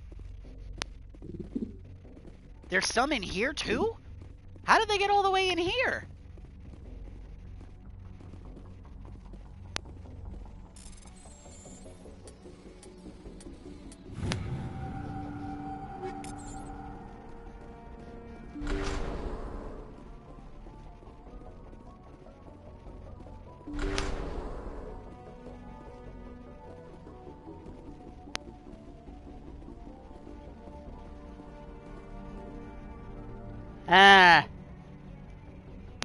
I got a bad feeling about this all of a sudden.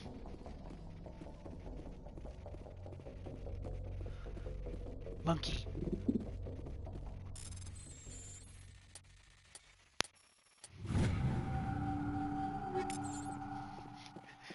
My gamer senses are tingling. Something's wrong.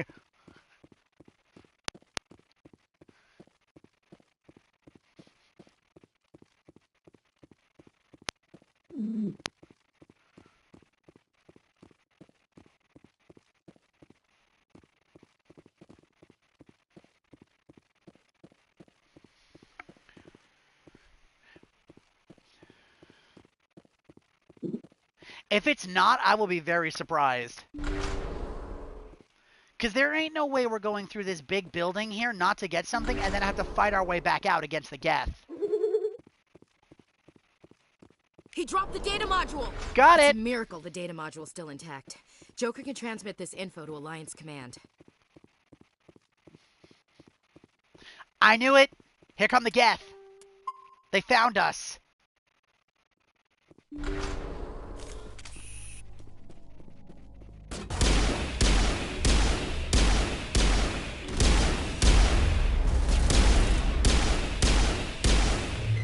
Now it gets fun.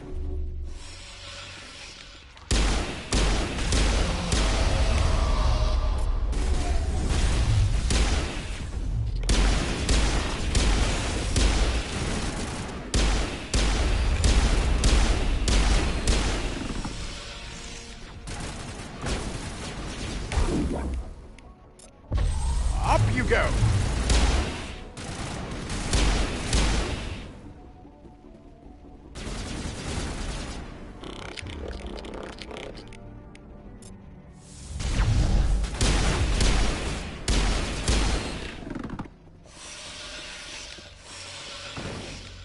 I know you're over there.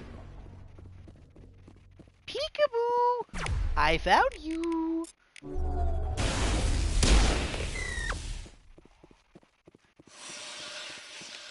Negative contact, Commander.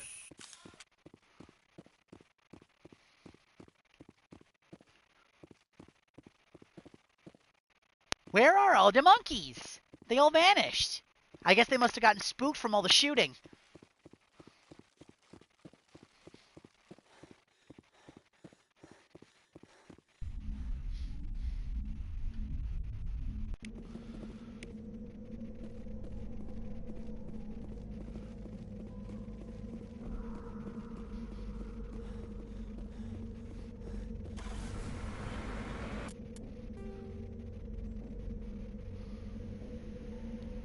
before the monkeys turned into the Geth.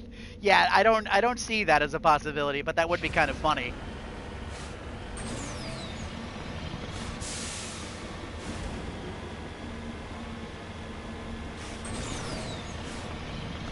But Deej, if that were the case, we would have immediately gotten attacked the second I pulled that data disk off the one monkey.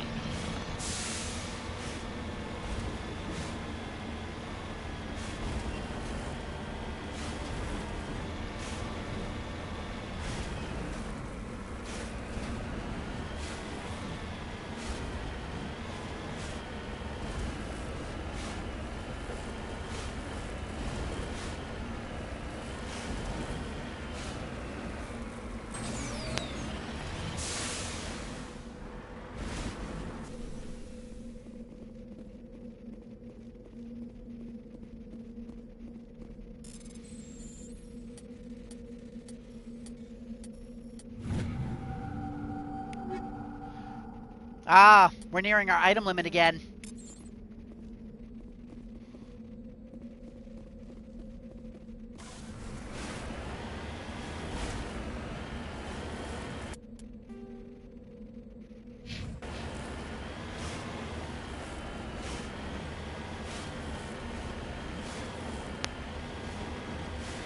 Might be time for a rehaul of everybody's equipment.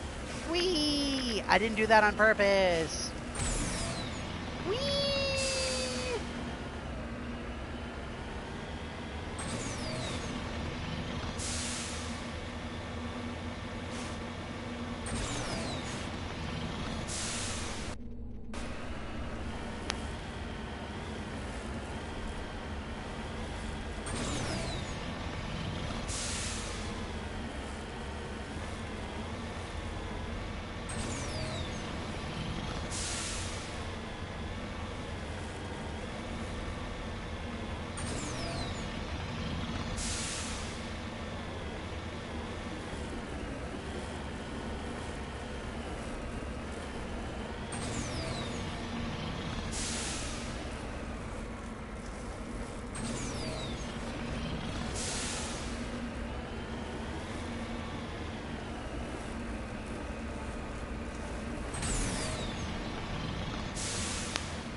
Oh, come on. I barely got any vertical movement there. That's silly.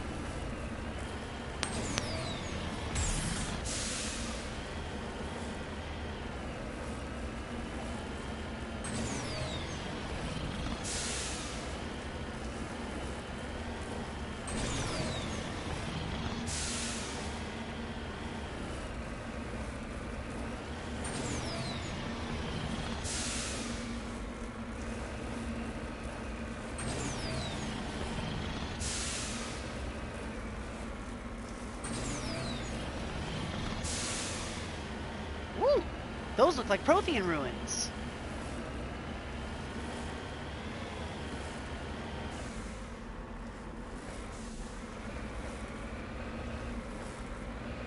Ooh. I must go ponder the orb.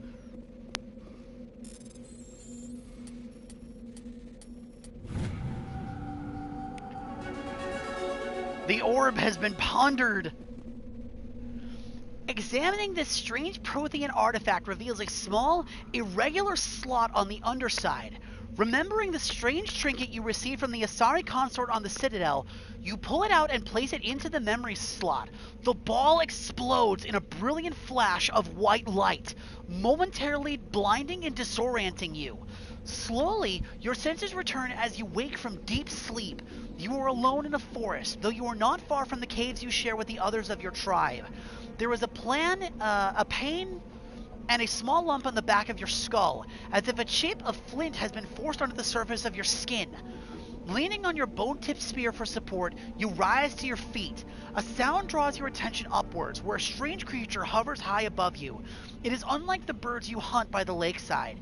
It has no head and no wings, yet somehow flies. It is a beast of shining silver, hanging motionless in the sky like a cloud. You sense it is watching you, studying you. Raising a hairy fist, you shake your spear as if in anger, and the creature rises up vertically until it disappears from view. With a satisfied grunt, you make your way back to your caves and the rest of your tribe. You fall into the familiar pattern of life, the hunt for food, the struggle to claim and keep a mate, and battles against other tribes that would claim your territory. Days roll to nights and back to days. Each time you rise from sleep, there is a sensation that you are not alone, that some other is with you, sharing all that you see, hear, and feel. At those times, your hand goes to the strange lump at the back of your skull, and you remember that silver creature in the sky. The air grows colder. Winter falls. You must range further for food, clutching the furs tight against you to ward off the chill. It is one of those long hunts that the strange bird returns. You hear it before you see it. Its call, a deafening roar as it descends from the above, swooping down on you. A single great eye opens in the underbelly, a glowing red orb. You try to run, but a finger of light extends from the eye and engulfs you, and all goes black again. You wake an instant later to find yourself in, Eltania lying on your back, the Prothean artifact looming above you undamaged, and your companions standing over you. They help you to your feet, puzzled. There was a flash of light and you just sort of toppled over, one explains. Are you okay, Shepard? The other asks. You don't answer right away, wondering at the implications of what you've seen. The memories of the Cro-Magnon hunter, captured by an implanted Protean data recorder. How long did they study the primitive humans, observing them and analyzing the result at their base on Mars? And what, if anything, did they learn from us? I'm fine, you reply simply, realizing this is a mystery that you will probably never solve. Forget about it. Interesting.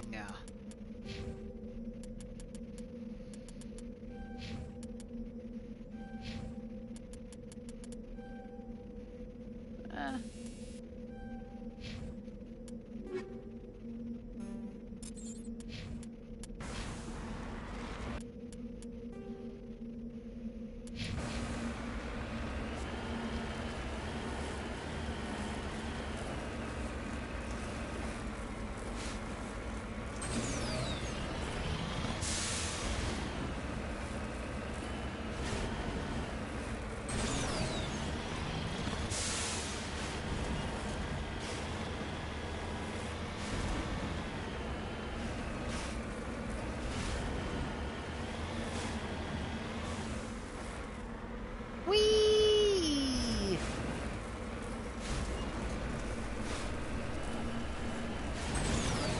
Woo! Bumper cars!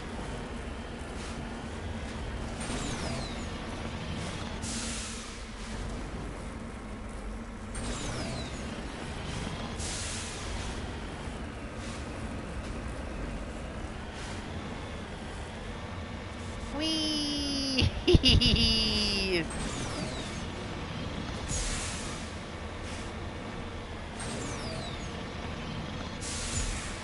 Driving as dangerously as possible, sir.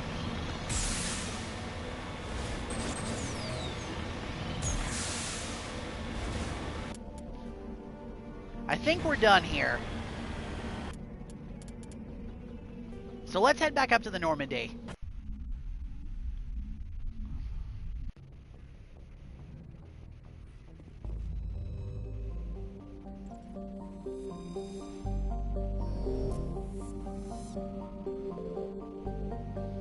Sidid, or Seidid, or something like that. The proximity of the energetic star Hercules causes constant blue and violet aurora in Seidid's nitrogen-argent atmosphere. During periods of increased solar flares, the aurora are bright enough to read by on the surface, and can be seen with off-the-shelf optics from the distance of several AU. Seidid's scorching hot surface is mainly comprised of magnesium and deposits of iron. A surprising variety of simple carbon-based life flourishes on the complex network of cave systems that wind through the crust, protected from the heat and radiation. Ooh, another League of One medallion! While scanning Seidid, you discover a large debris filled in geosynchronous orbit. Chief Engineer Adams conducted several detailed sweeps of the area and detected a few items of interest, including a League of One medallion encased in lead molding.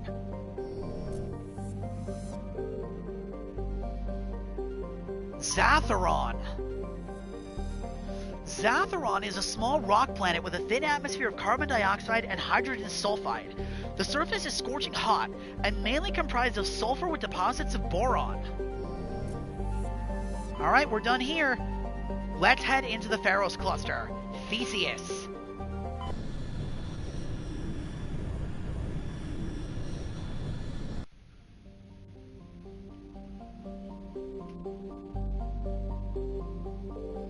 Logan. Logan is a standard hydrogen-helium gas giant. The survey team who charted the system 20 years ago reported many strange disturbances in Logan's cloud bands, suggesting many remarkably large solid objects were present beneath the cloud tops. As the ships approached, however, they subsided one by one. The disturbances have not been reported again.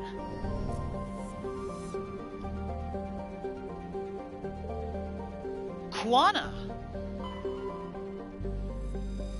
Kuana's frozen surface is rich with heavy metal, and the planet's higher-than-average density suggests further mineral riches in the depths. The atmosphere is comprised of nitrogen and carbon monoxide.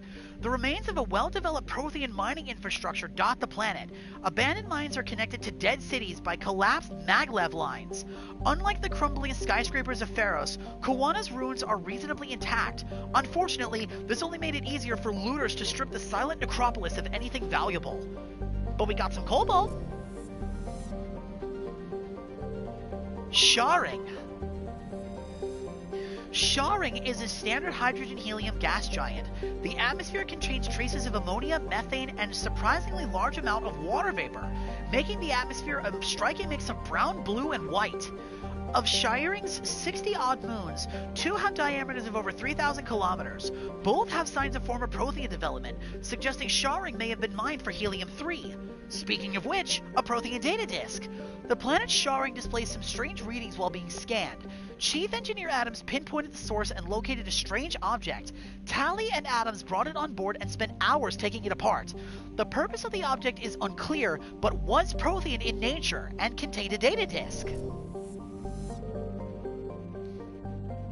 Satao. Satao is shrouded by high-pressure atmosphere comprised of carbon dioxide and sulfuric acid. The surface is comprised of geographically young plains of volcanic basalt and rhyostels, with high concentrations of carbon and radioactives. Satao is radically volcanic. A dozen supervolcanoes, 50 to 120 kilometers wide, are erupting across the planet. Satao's carbon content and constant volcanic activity make natural diamonds plentiful, if extremely costly and dangerous to recover. Ooh, the whole planet's a diamond mine! But you've got to wade through the volcanoes to get at it. I can hear the Minecraft players in the audience salivating at the prospect.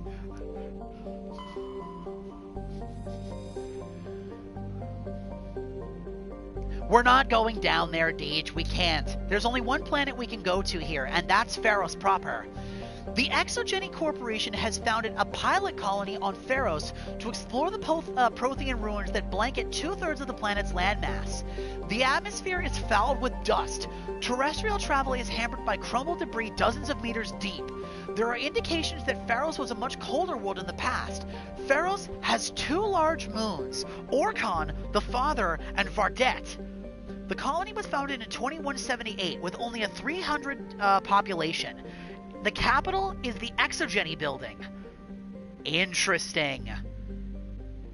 Okay, before we do this, Grandpa woke up from his nap and my dogs are starting to pace. So I will be right back. Then we're going to touch down on Pharos. It's time for main plot!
I have returned. It is time for plot.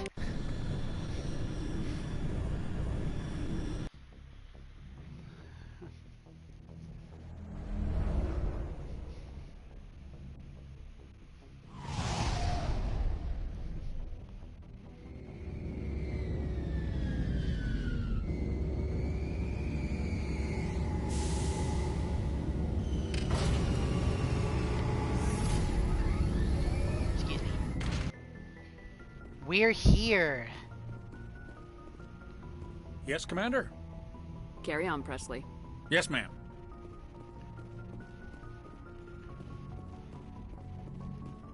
Oh, before we head down there, we should probably go through our inventory really quick.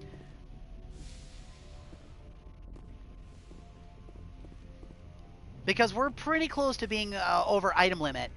So let's head down to the quartermaster and let's go have a conversation with them. And since we're down here, we'll chat with everybody. First things first. Now,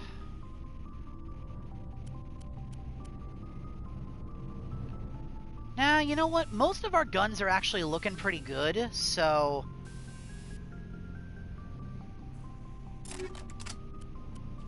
And as far as I've seen, we haven't really gotten any... Oh, hello!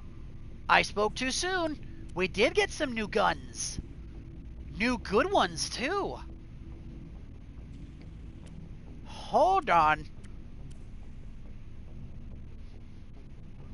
Ooh, that Armageddon shotgun is amazing. That's going to Rex. No questions. That is Rex's shotgun.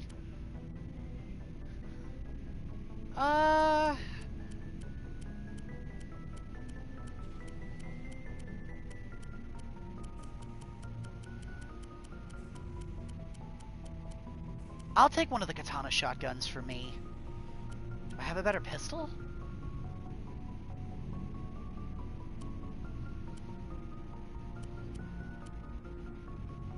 Ooh, another stiletto pistol.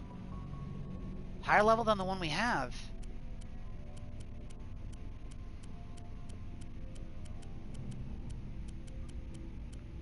Sniper rifles.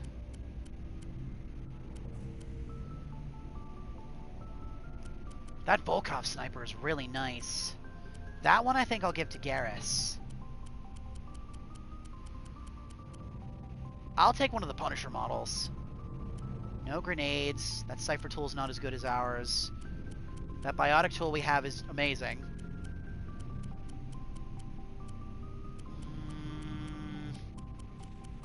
And no new armor for us. Okay.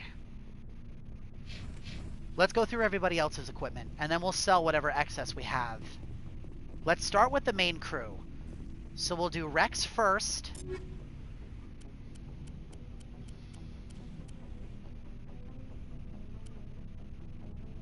I will give him the Breaker shotgun.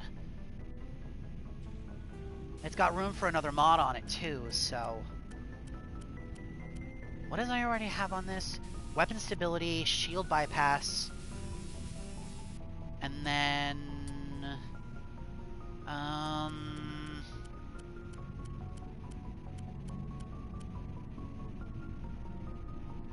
Yeah, we'll go for the high tier rail extension. The reduced accuracy is not going to matter too much for him. Now, there's that Armageddon shotgun. That is for Rex. No questions. I'll save that Karpov pistol for either Liara or Tali. But I will give Rex the Razor pistol. And then he's got proton rounds on this, which I will give him one of the rail extension guns mods for that. Then I will equip Rex with the Striker, because the Volkov I'm saving for Garrus.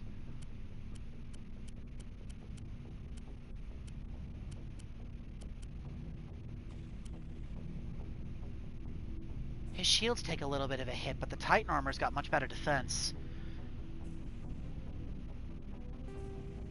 That gives him the kinetic buffer, and then I want to give him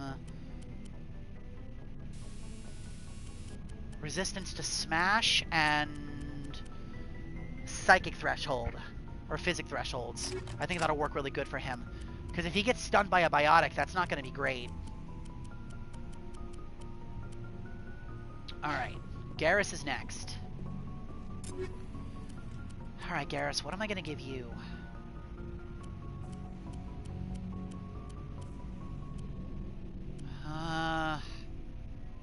The crossfire. You've got fire rounds on that, kinetic stability, and I will give you one of the rail extension mods for that. Garrus, your shotgun, I will give you the katana, and then increased weapon stability.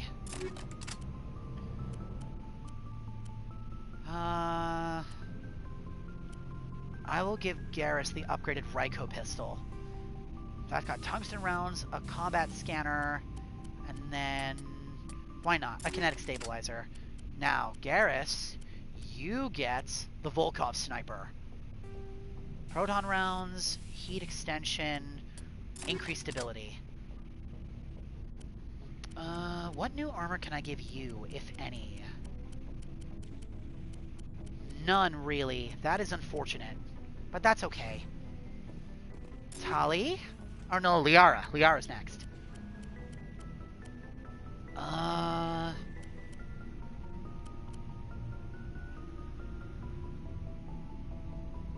I'll give you the Kovalyov. That Shredder, increased accuracy, and we'll go with the kinetic stabilizer. Shotgun. You're not trained with these, Liara, but that is okay.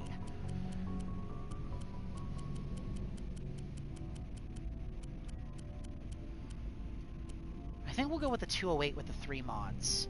So that's shield bypass, weapon stability, and I'll put a combat sensor on that one.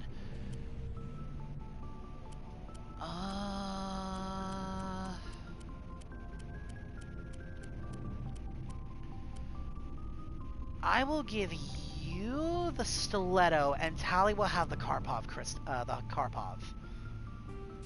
Incendiary rounds, combat sensor, rail extension. Sniper. Again, you're not trained with these, but I will give you the Naginata. Rail extension, weapon stability. That Omni tool's not very good. Her biotic amp is better than the ones we have. She can wear human armor, so nah, I don't have anything better for her, unfortunately. Next is Tali. Let's see. You will get the Kovalyov. 5th-tier combat scanner, damage versus synthetic targets, and we'll do kinetic stabilizer for you. Shotgun. Her shotgun's actually one of the better ones, because it's the 6th model katana.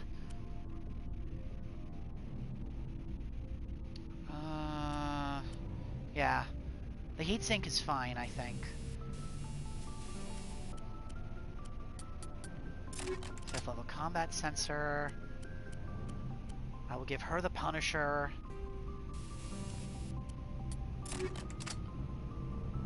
She doesn't need that Cypher tool too much. And we haven't picked up any more Quarian armor, have we? No, we haven't. What a shame. And we'll outfit the humans as well, just because we need to. We need to keep everybody up to snuff, just in case something goes foobar. The Thunder one I'll give to Ashley. It's considerably stronger, so... Kaidan will take the Raptor. Wait.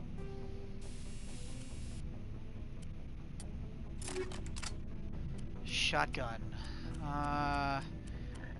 Ashley should probably take one of the better ones.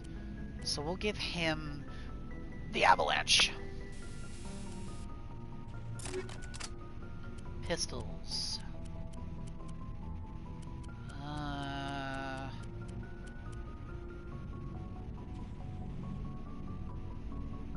Yeah, I'm doing it more as a just-in-case measure. On the off chance we don't need it, it's fine. But if we are forced to use them, then yeah, I want them to be equipped. Because otherwise they're just going to be a detriment, and I can't afford that.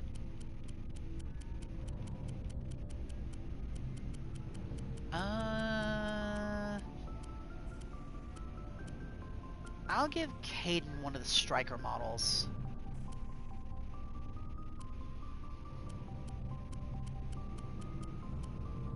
Then what about his armor? Gladiator armor is decent for him. Exactly. Everybody else gets better equipment. They get whatever's left. Tier 31 for the Raptor, but I'm going to give her the Thunder model. That includes for weapon mods, too. Like, do I have a higher level plutonium round? I might. I do, but that's okay. Breh.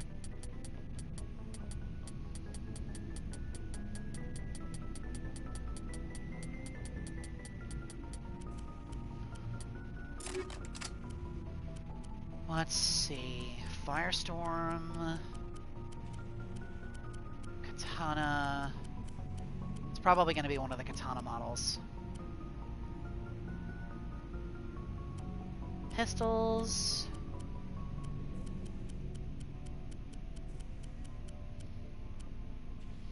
The stiletto. Sniper rifle. Ashley gets... Is the Equalizer the best one I have? Yup, sure is. High level Phoenix armor for her. Oh. But I want the extra protection from the biotics, so yeah, no, she'll stick with the armor she has. Now, she's got a kinetic barrier. Same deal. I kind of want to give her protection from biotic abilities. Okay. Now, last thing I'm going to do is just double check everybody's armor. Nope, that's Garrus. Kaidan's got another slot here too. He's got Smash and Physics. So I will give him raw physical damage protection. Wait.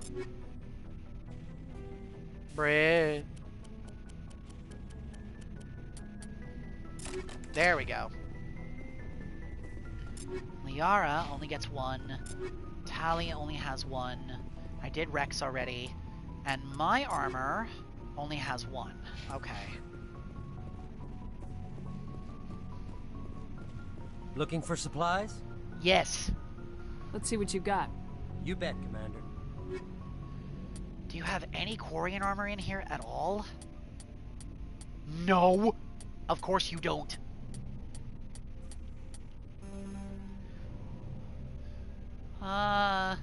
Okay, let's sell some stuff. Go all the way down to the bottom of the list.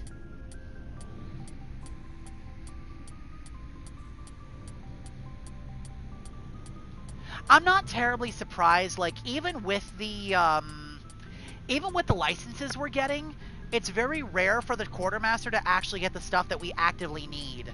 But there might be some shops here on this planet where we can potentially get something. That's my hope.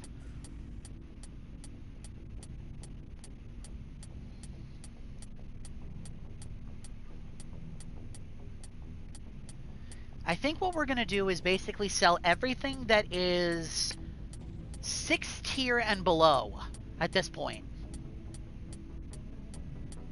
So the minute we start getting back to the 6th tier stuff... Oh no, this is 6th tier. So maybe 7th tier then, because we've got a lot of 6th tier items. I'm pretty happy with how we have everybody spec'd out right now anyway.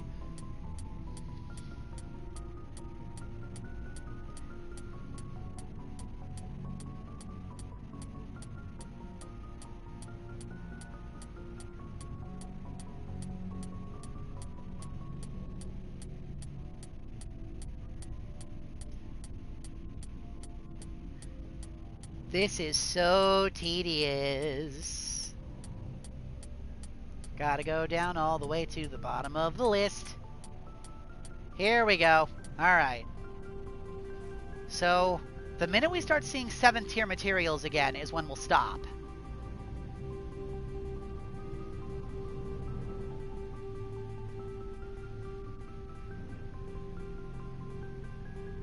So I gotta see VII.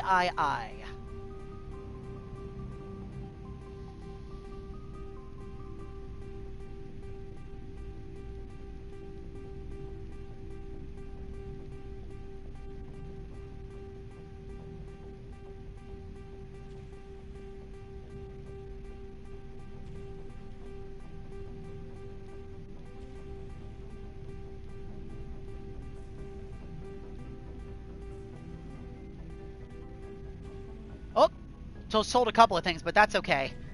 That should significantly increase our wiggle room. Also, there's one other thing I forgot to do. I've got a high explosion. There we go. Another high explosion thing for my grenades. Alright. Looking good. I think we're ready. Everybody's equipment is up to snuff. We've got upgrades in for everybody.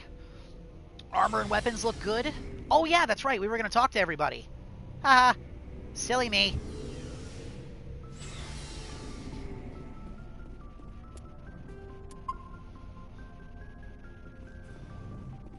Commander, I wanted to thank you. Thank me? What for, Garrus? For everything. Taking me with you, letting me be part of your team. I've learned a lot. I've thought a lot about what you've told me. About not sacrificing. And I've been thinking... Oh, we did this dialogue already. I didn't like I'm glad you see it. Don't worry, Commander. I will. Yeah, we have. Shepard. Rex? Commander? I should get back. I wouldn't mind talking more. Alright, so, no, nobody's got anything new to say. And they probably won't until after this next mission. Because everybody's going to have all new dialogue pertaining to major plot quests. They should, anyway. I know at least Caden and Ashley will. The rest of the crew might, too. So we'll be able to do, like, a lot more of that after we're done with this particular mission. That being said, who are we taking groundside with us here?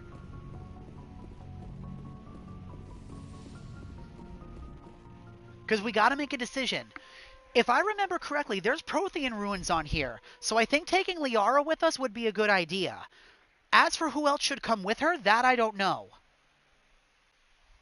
Who are you thinking?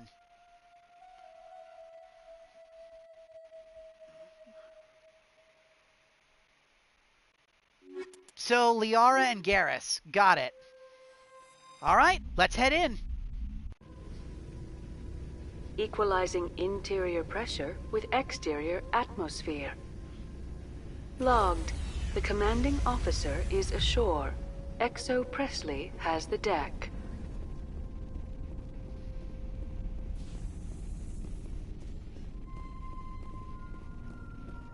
I don't like the atmosphere here. It feels grungy and dingy. And there's something very wrong in the air here. Also, there's somebody waiting for us. David Al-Talqani. We saw your ship. Fide Dan wants to speak with you immediately. Who? Why? He can wait.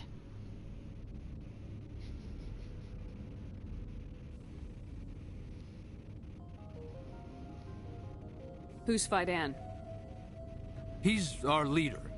He needs your help to prepare for the Geth. They're making another push. Please, up the stairs past the freighter. Whoa!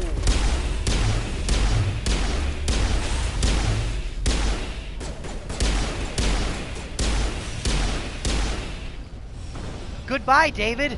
Reduced to atoms.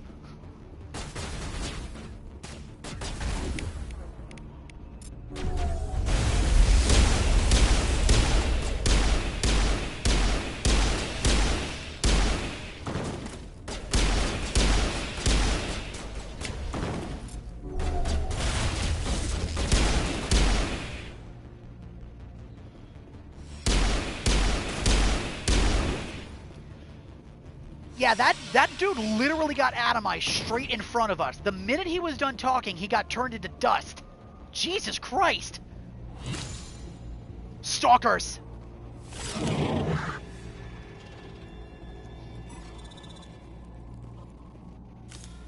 They know we're here.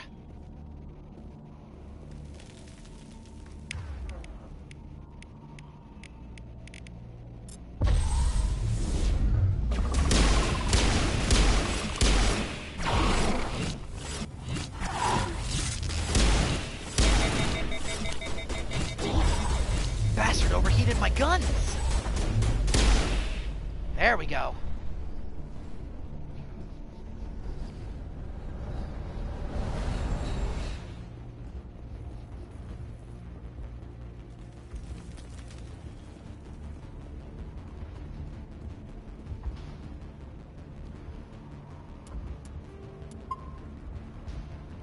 Head to the tunnels. Make sure they're secure. But what if I find Geth? Are you saying you won't go? No, I'll go. Greta Reynolds. Those Geth are bloody dangerous. Glad to see some soldiers. Our numbers are getting thin. Get ready. Die of thirst. The Geth will surely kill us all. How is a woman supposed to think with guns going off all around? Oh, a Solarian.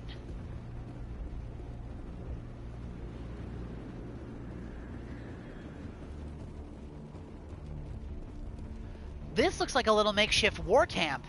And judging by all the fire and the explosions, I don't think they're doing too well here.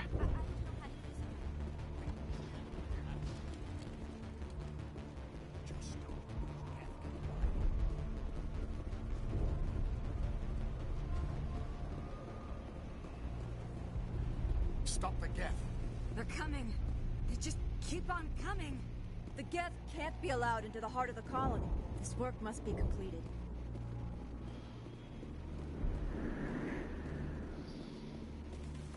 I fear the Geth will kill us all.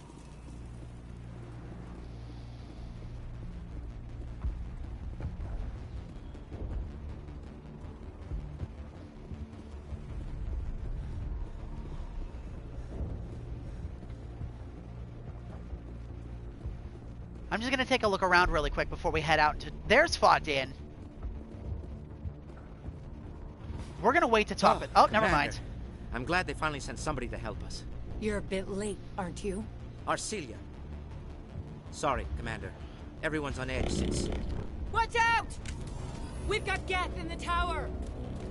Protect the heart of the colony! Here they come!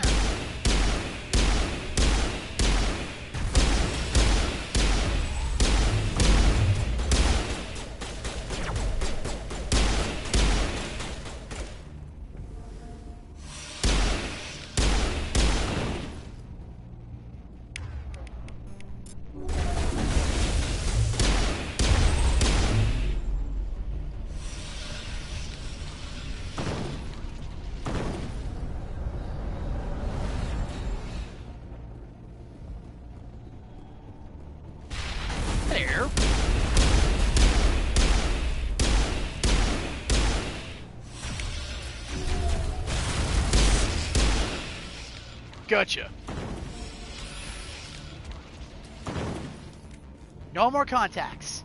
How about we go and talk to the others now?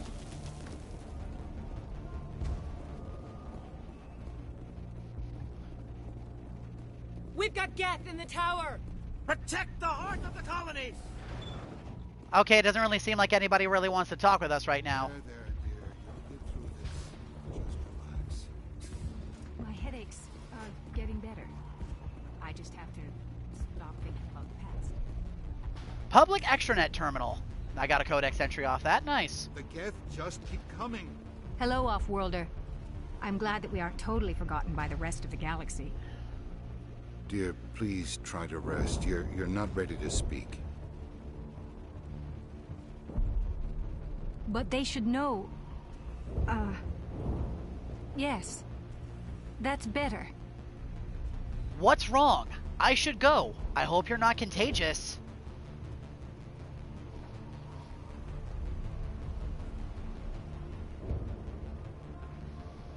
Is there anything I can do for you? I'm fine. I just need to try to think clearly. It's just a lingering pain from the last attack. I'll be... I can't see any significant damage, but something is clearly causing her pain. Please, just let her rest. She just needs rest.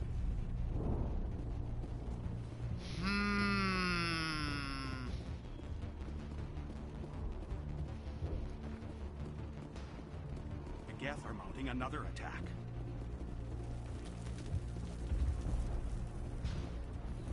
Yeah, there might not be any visible damage, but we've seen the Geth do stuff that's not just physical damage. I've got a bad feeling about what might happen here. No, I don't think so. I think she's sick. Something the Geth hit them with the last time they were here.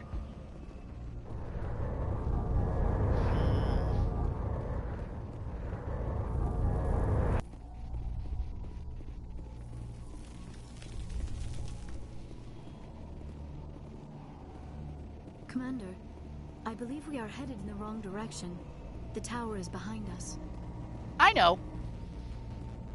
Oh god, they're everywhere! Bastards keep jamming my guns!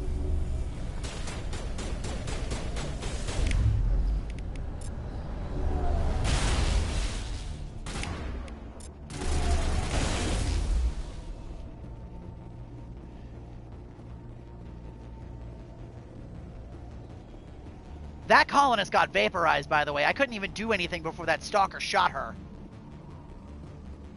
I'll follow your lead, Commander, but this is not the way to the tower. I know it's not!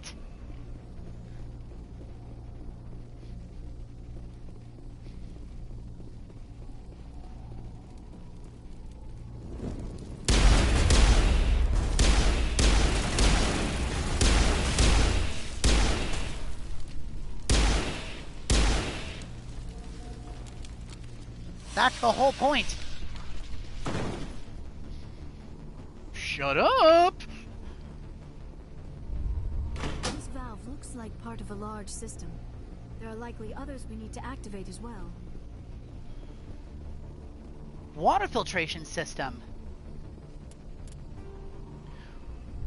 You've reactivated a water valve in the tunnels beneath Zoo Hope.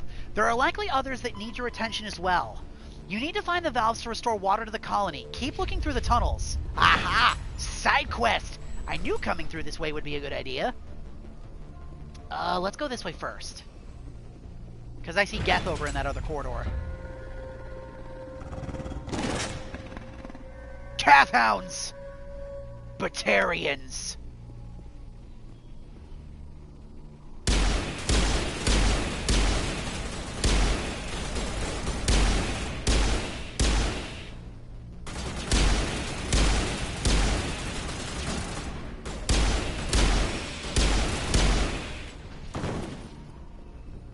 Varen are what they're called.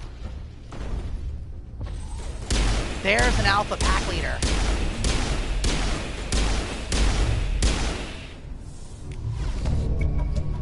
The Varen falls dead, riddled with slugs. This must be the alpha male, the pack leader of these feral scavengers.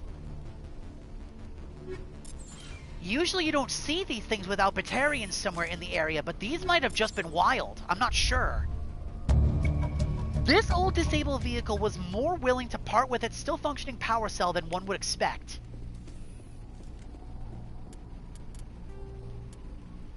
You've killed what looks like the Alpha Varen. It's likely that someone back in Zoo's Hope will want to hear about this. You have found a power cell while exploring the tunnels beneath Zoo's Hope. It is likely that someone back in the colony will be able to use it. Would you look at that? We would have gotten a bunch of side quests in the area, and we're already on our way to doing most of them. We're already making ourselves useful, and people didn't even need to ask.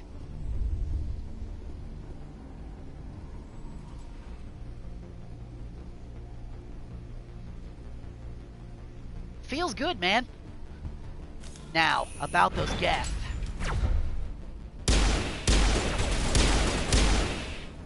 The whole point of a sniper is not to be seen.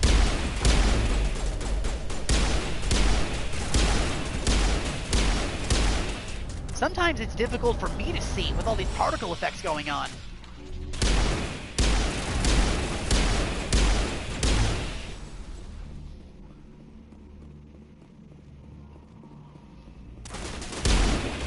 Krogans!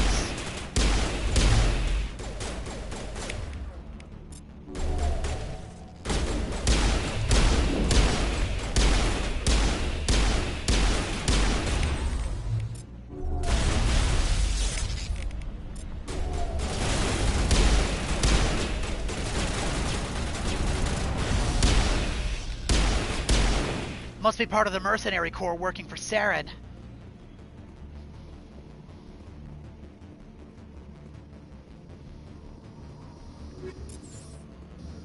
What's this?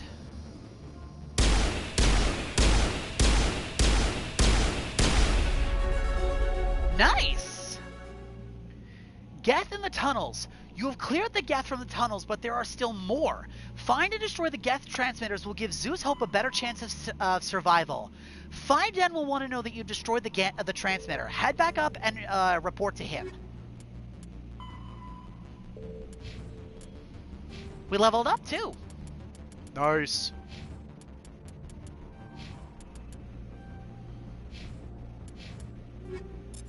And we got even more stuff off that.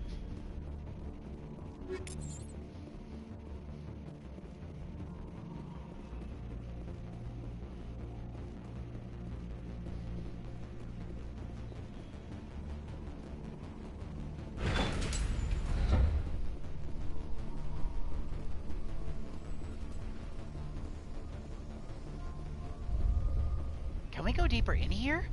We sure can.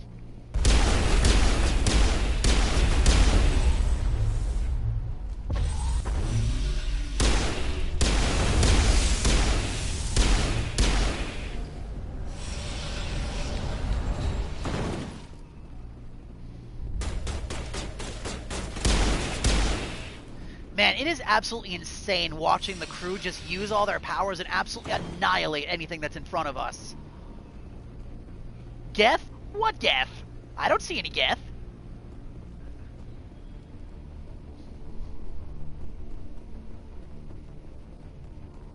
That wall is stone, so we can't go that way.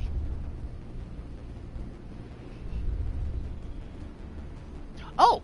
Hooman!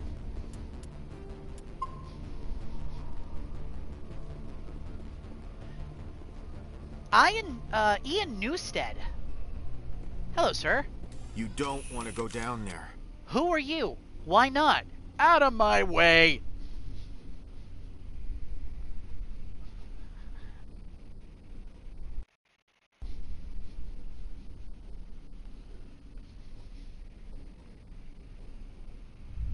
What are you doing down here? Nothing I should be, and anything I shouldn't. No! That was a good one.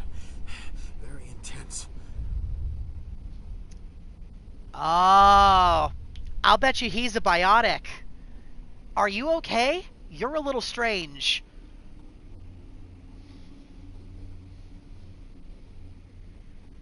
What's the matter with you? Just invoking the Master's whip. Helps remind me I'm still alive. You're here for the Geth, aren't you? You're not the only one interested in those things. What do you mean? I'm going.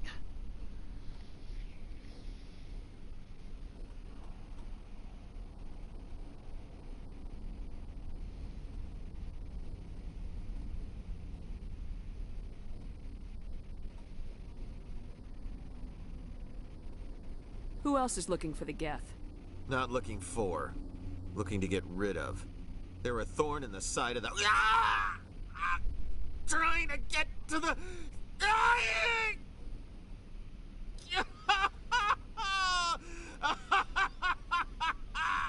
Just leave him. He is completely mad. Can I help? Let's move out. Kill him. Nah, there's something wrong there. Either he's a biotic and he's going through some kind of, like, withdrawal shock syndromes, or the Geth did something to him.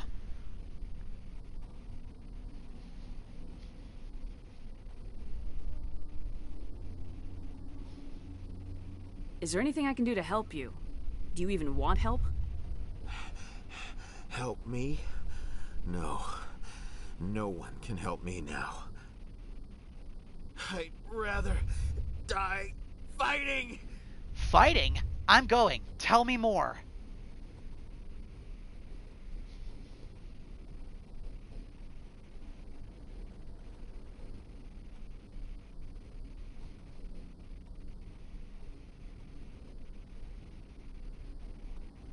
Fighting what? Not that kind of fight. It's like running through a thorn bush. The more you struggle, time's up. Company's coming. Ask Faidan. Ask him about the... Ah!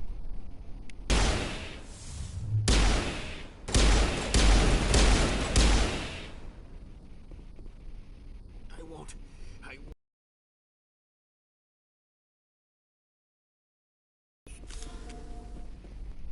Interesting.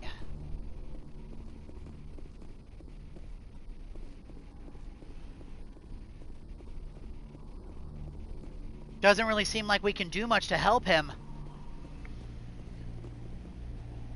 Oh, did it? What happened? Did it stop?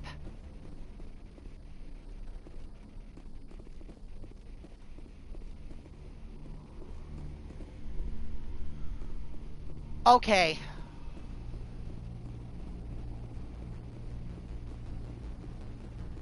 Is it good now?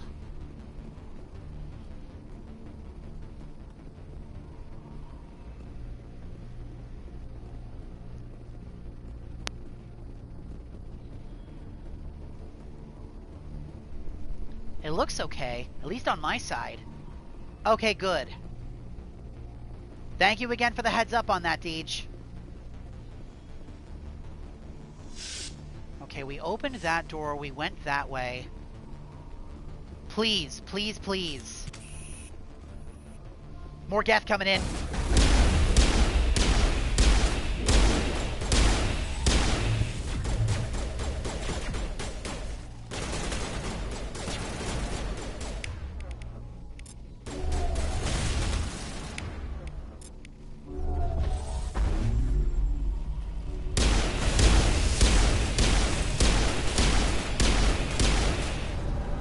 There we go. Got him. My crewmates seem to have a bad habit of getting into my line of fire. There's another one.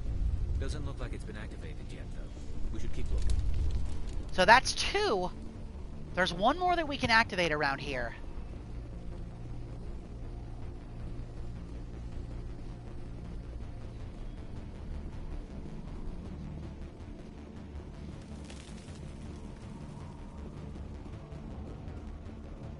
That takes us back up into the area where we were supposed to go.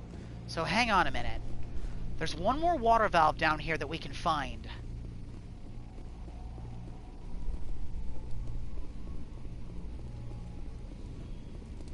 So we gotta look along the walls, the floors, anything that kind of looks like a pipe.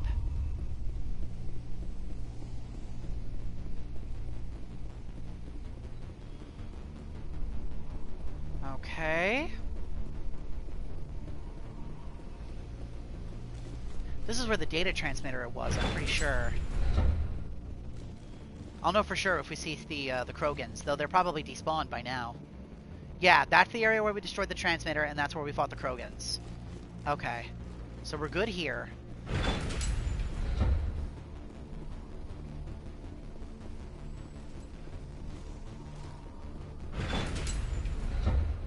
Then this is where we fought that Pack Alpha with the Varen. And there wasn't anything in here, not that I saw, other than that power transmitter, and we grabbed that already.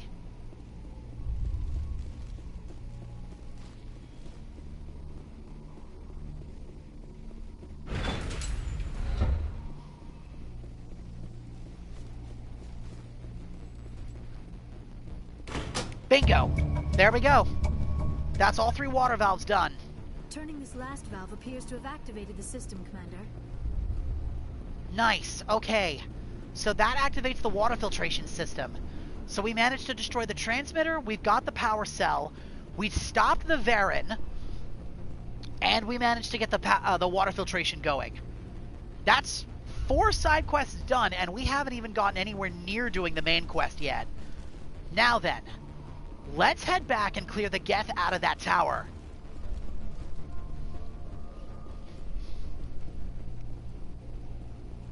Standard RPG 101. The game tells you to turn right, you go left.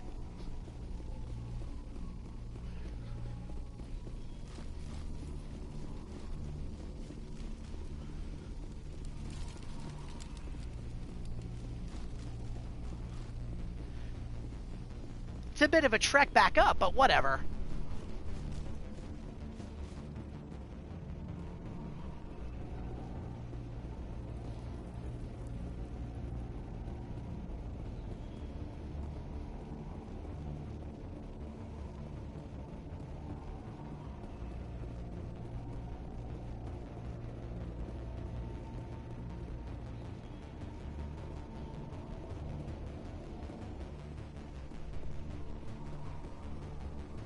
That door doesn't open, right?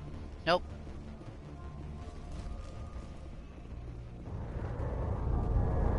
Elevator to the Skyway.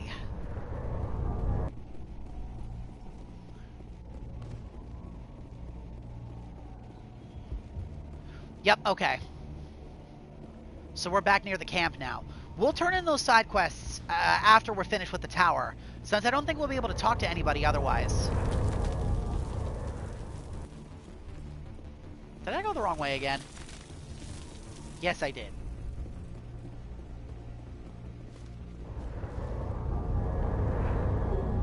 Elevator presently out of service. So then I guess we go this way.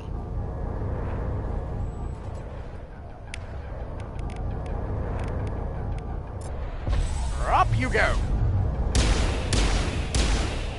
Oh. Huh.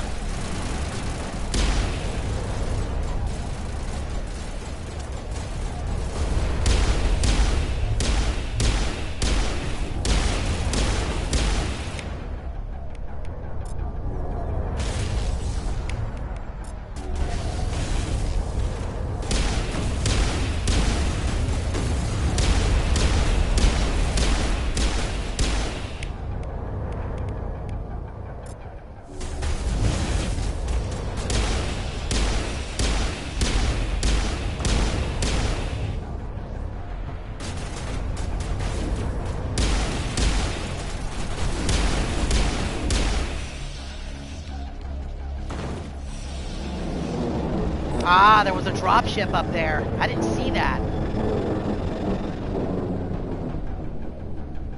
Now we can update Faidan and get a vehicle safely out of the Normandy. The Geth base is our next objective.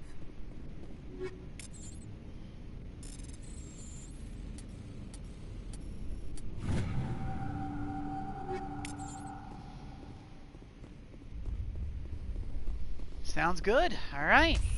Good. We got the Geth out of the tower and they're all cleared out. Inform Faidan that the Geth have been cleared from the tower. Return to Zoo's Hope and inform someone in the colony that you have restored the water.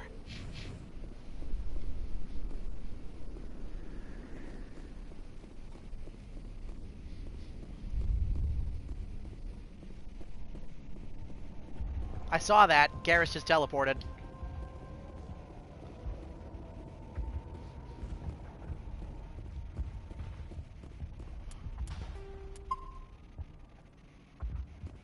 Sup?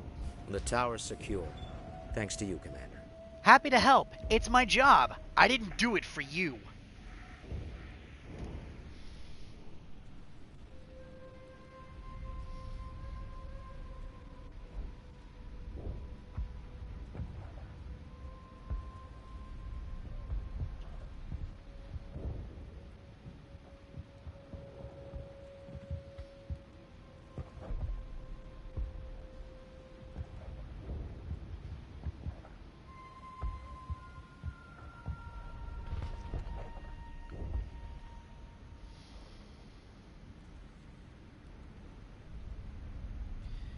Oh, give me a break.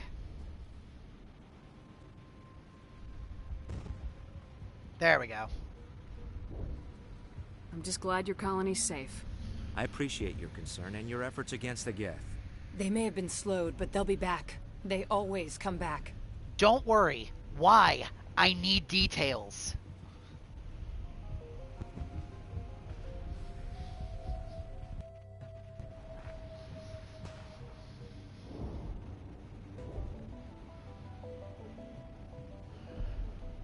Help me find what the Geth are after, and you'll all get out of here alive. We don't know what they're after. They came, they attacked us, that's all we know. Their main base is at the ExoGeni headquarters. A good place to start looking if you want answers. ExoGeni? Where is it located?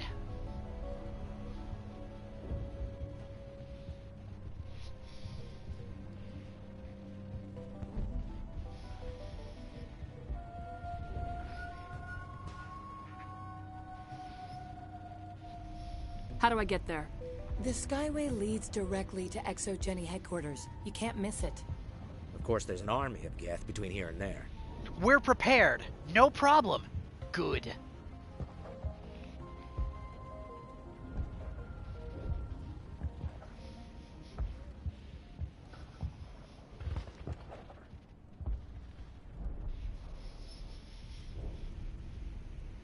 I didn't expect this would be easy.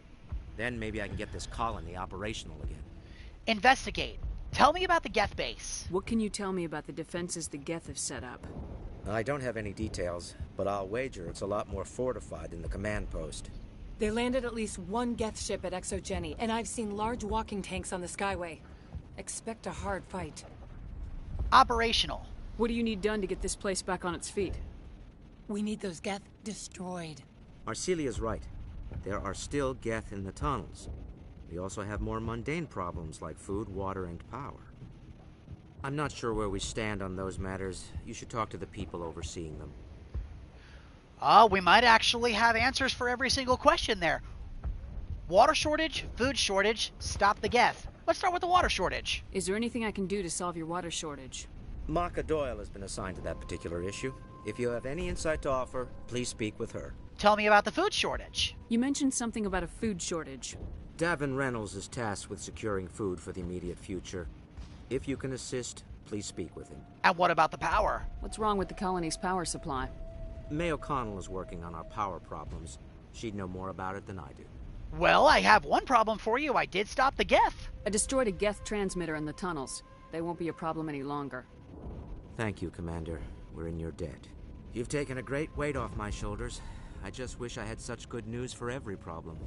Let's talk about something else. Let's talk about Zeus, Hope, and Pharos in general. Of course, Commander. Tell me about the colony. Tell me about your colony. Life is hard and often brutal, even without our current problems. Colonial affairs back on Earth told us we'd be beneath the notice of any raiders. I guess they weren't counting on the Geth. But, despite everything, there's something tranquil about this place, unlike anything I've experienced before.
How big was the original Pharos colony?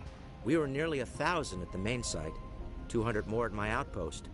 When the first wave obliterated our defenses, we fell back to Zeus Hope. Let's ask him about this guy in the tunnels. We saw this dude there, and he's a little, not in his right head. There's a guy living down in the tunnels. Is he one of yours? That would be Ian. He's very sick.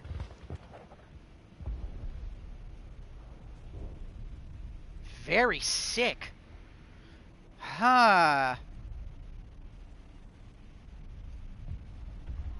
How should we answer this? Because I feel like that's something that should be explored. Yeah, I'm kind of wondering the same thing. But the only answer we can ask for that is how no kidding.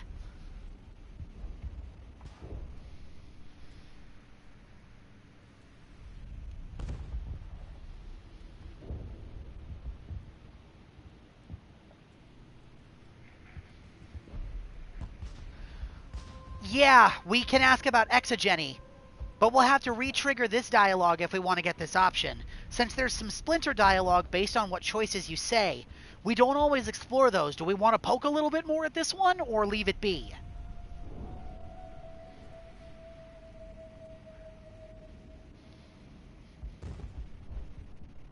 He seems to be more than just sick. He hasn't been the same since the attack.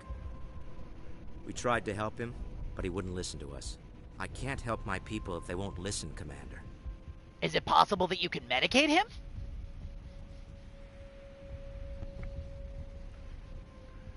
Don't you have medical supplies? Something to help him?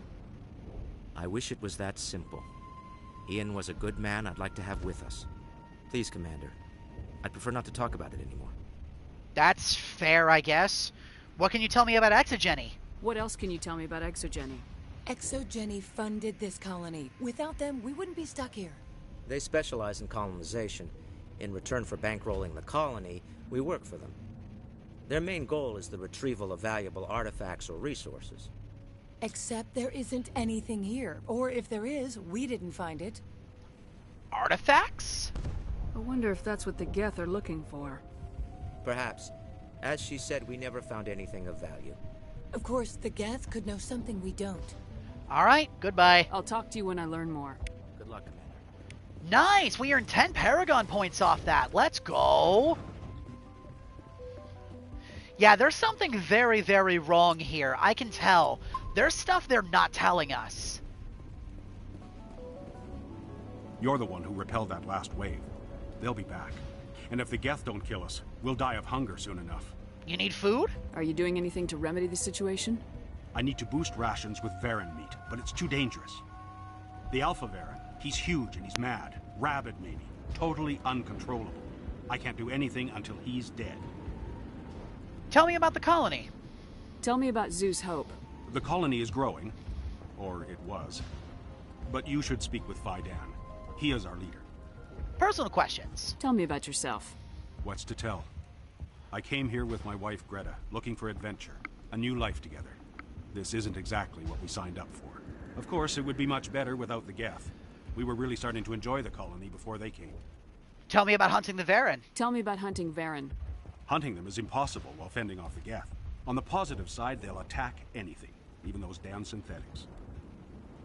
The big Alpha Varren is the real problem.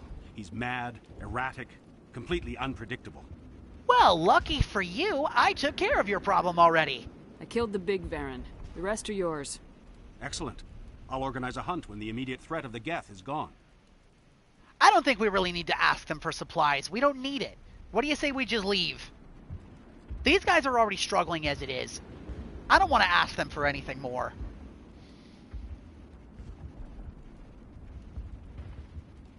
Besides, that seems like the renegade option, and that's shitty. I don't want to do that.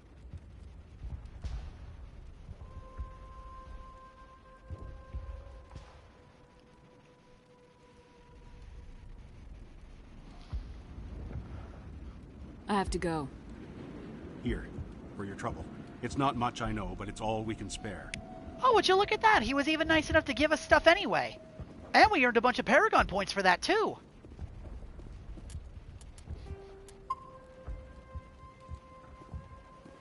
Nice work with those Geth.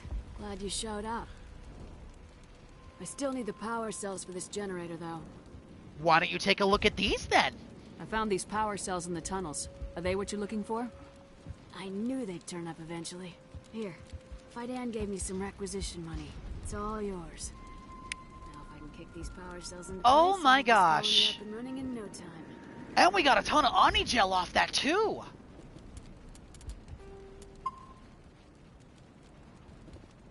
The water started running not long ago.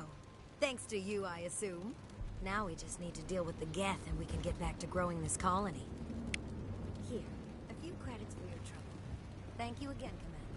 A few credits? We got 30k from one, 30k from another, 60k from another? Jesus! I'm sure those rewards scaled up because of where we are in the mission, but still. Damn!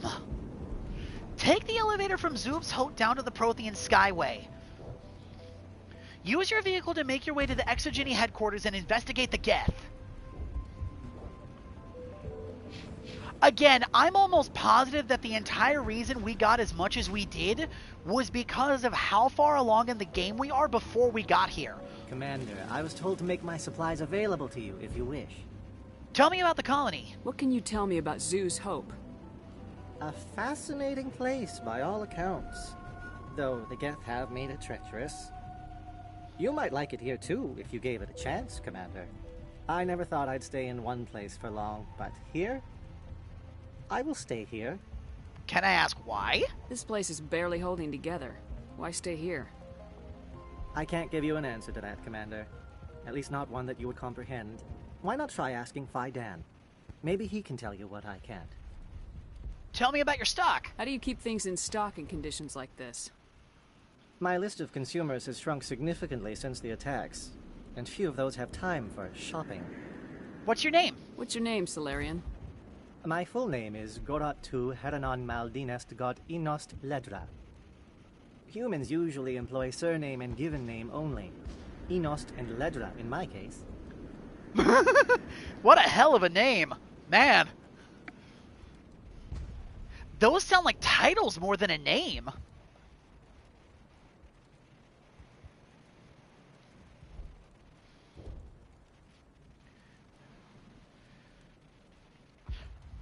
That's an anime character name if I've ever heard one. Or there used to be old traditions in certain cultures, I believe in Japanese culture specifically, where the reason you actually gave such a long name, it wasn't just name and titles, but it was so people would remember and recognize you. It was a way of basically boasting about your deeds. The longer the name, the more you accomplished. And that usually was a means of being like, oh shit, this guy's for real. Should we ask about how long his name is and why?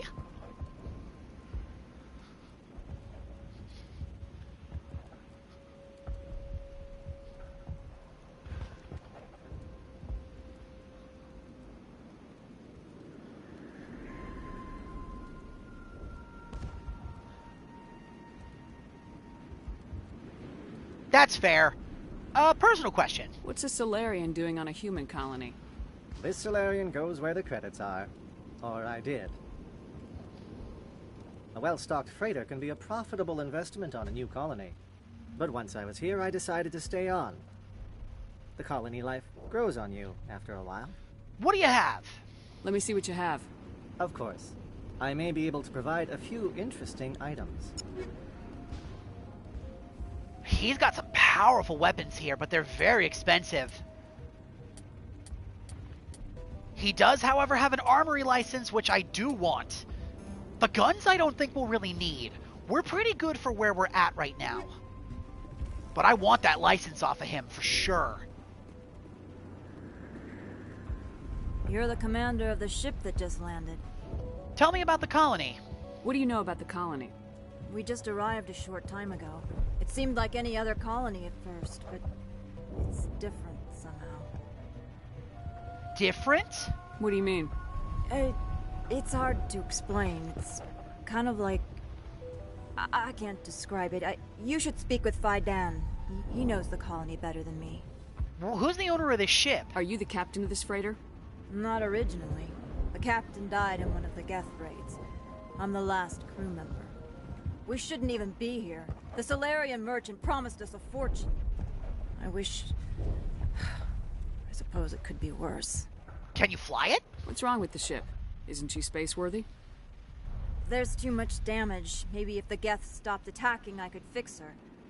Then again, if there were no Geth, I might just stay on a while. Personal question. question. What do you do here? I'm just watching over the ship, making sure she doesn't get any worse. If nothing else, she's good for hiding in when those Geth come over the walls. And what specifically are you doing? It looks like you're monitoring something. No, well, just ship diagnostics. It's nothing. I should get back to it, but Faidan, what's the report on... I should go. What's the matter? Maybe I can help you. What are you trying to diagnose? No, thanks, really. Now, please, I need to get back to work.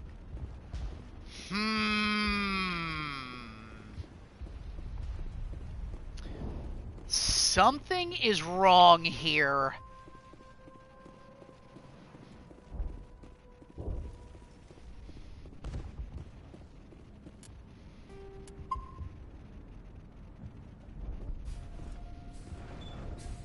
Commander, what can I do for you?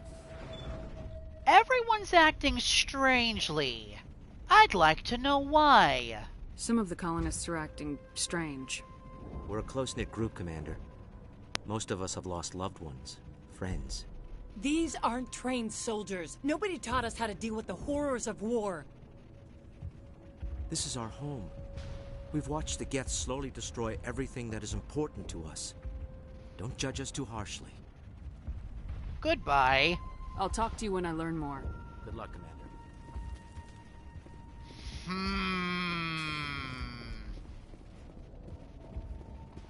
There is logic in what he says, but also,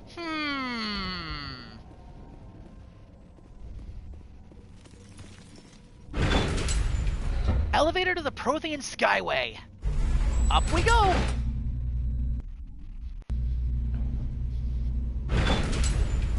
Watch out! I don't know how much more I can take.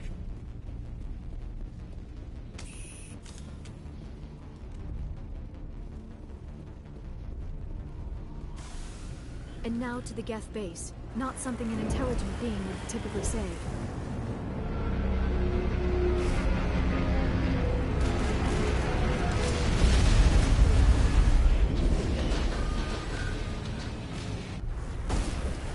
The last batch went south. What are they looking for? We are receiving a weak comm signal. I cannot pinpoint its location through the Geth grids.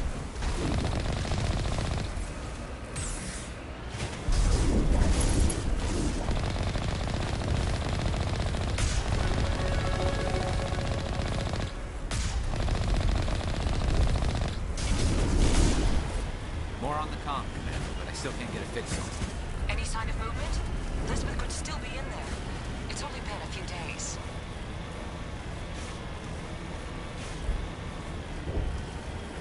She's my daughter. I'll wait as long as I have to.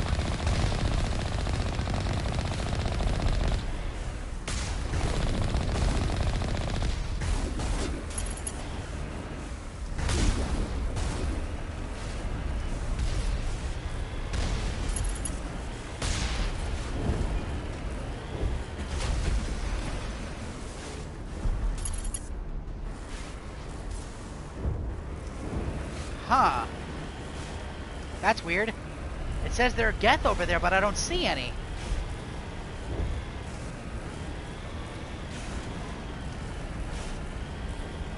We've got movement. Some kind of vehicle. Not one of the Geth. They've got us on visual. We must be close. Forget them. We need to deal with the Geth.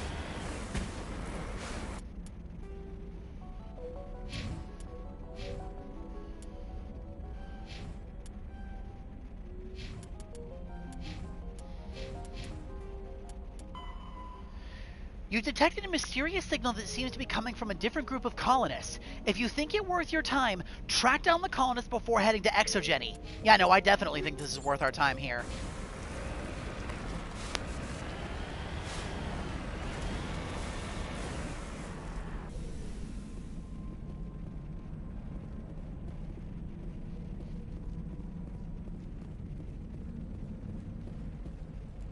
That's close enough. Relax, Jong. They're obviously not Geth. Get back, Juliana. Who are you? What do you want? I'm here to help. Alliance military. Stand down.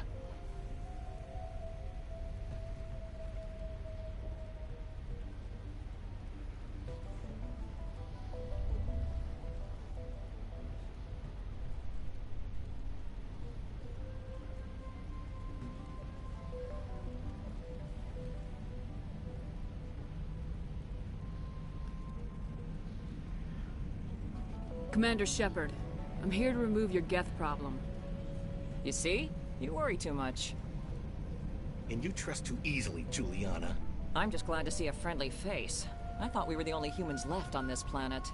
You're not alone. There are others. You thought wrong.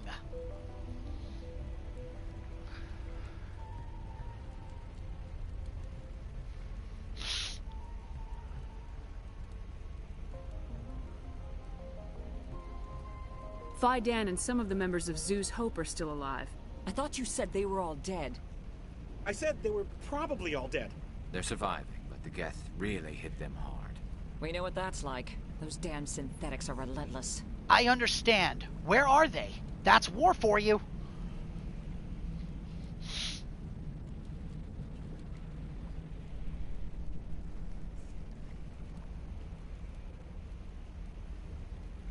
I'll do whatever I can to keep them away from you, but I need some information. What kind of information? Ignore him.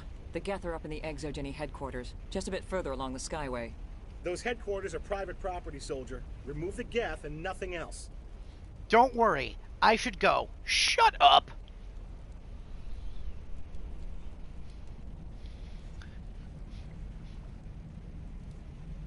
I'm not interested in your company's secrets. Commander, before you go, my daughter, Lisbeth, she's missing. They shouldn't waste time poking around. We can do a proper accounting of our casualties after the Geth are gone. That's my daughter you're talking about. She's still alive. I know it.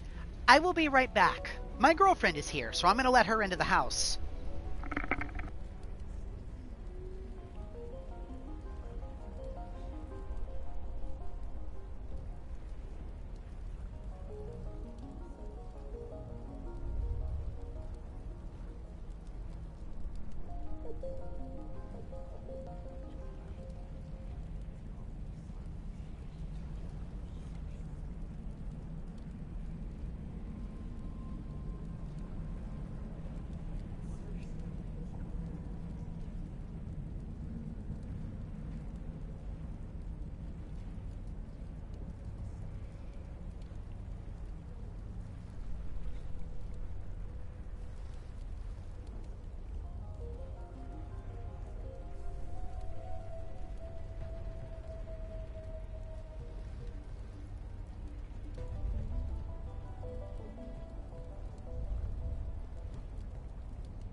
I am here. Girlfriend is here.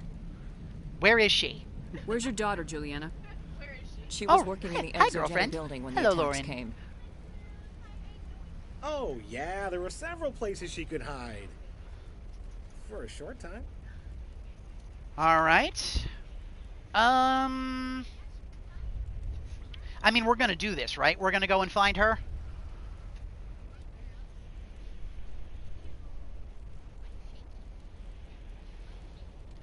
Sasha always does that, you know that.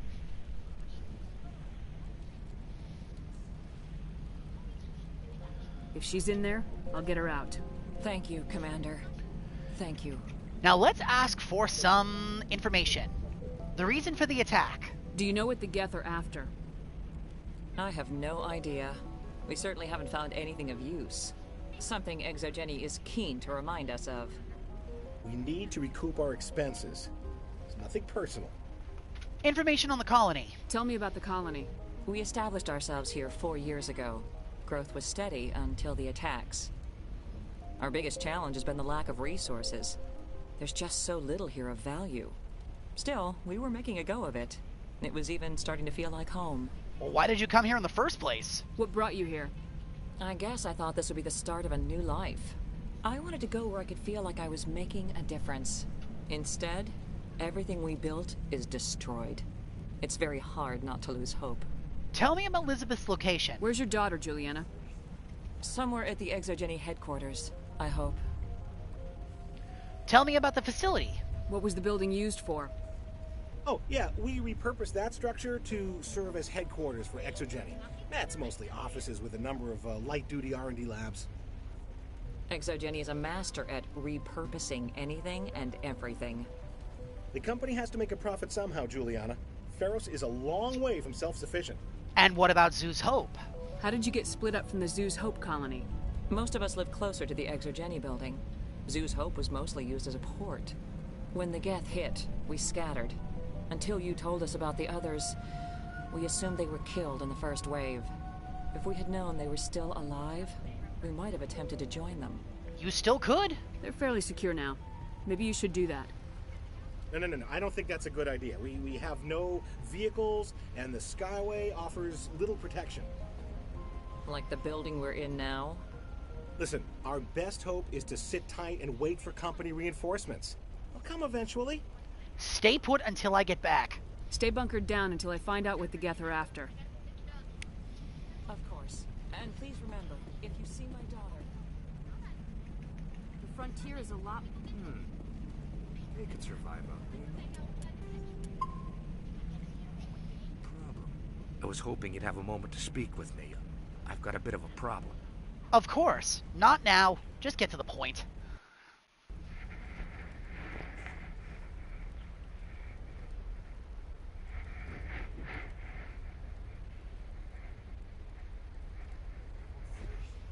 What do you need?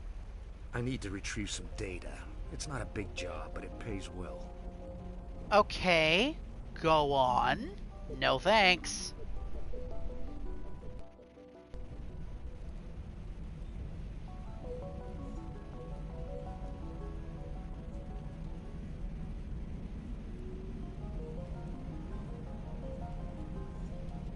I'm listening. Good. Poking around in the ruins has become a bit too dangerous for me. People are quick to assume we enjoy being in hazardous situations. It's not that bad, really. All you need to do is find my console at Exogeny headquarters and drop the data onto this OSD. It's that simple. I might be able to help. Why me? Forget it. I love Liara. She's so sassy.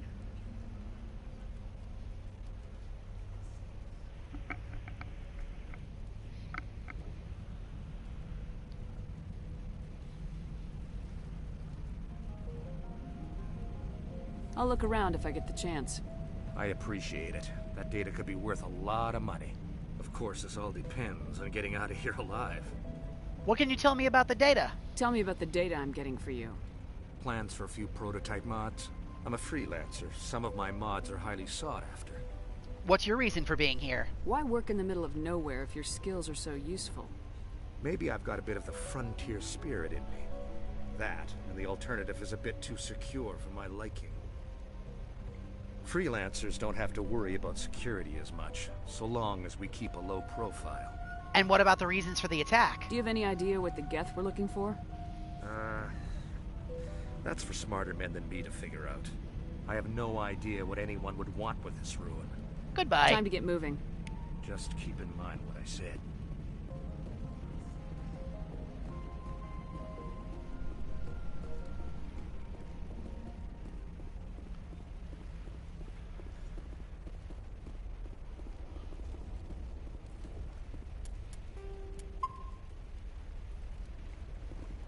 Commander, what can I do for you?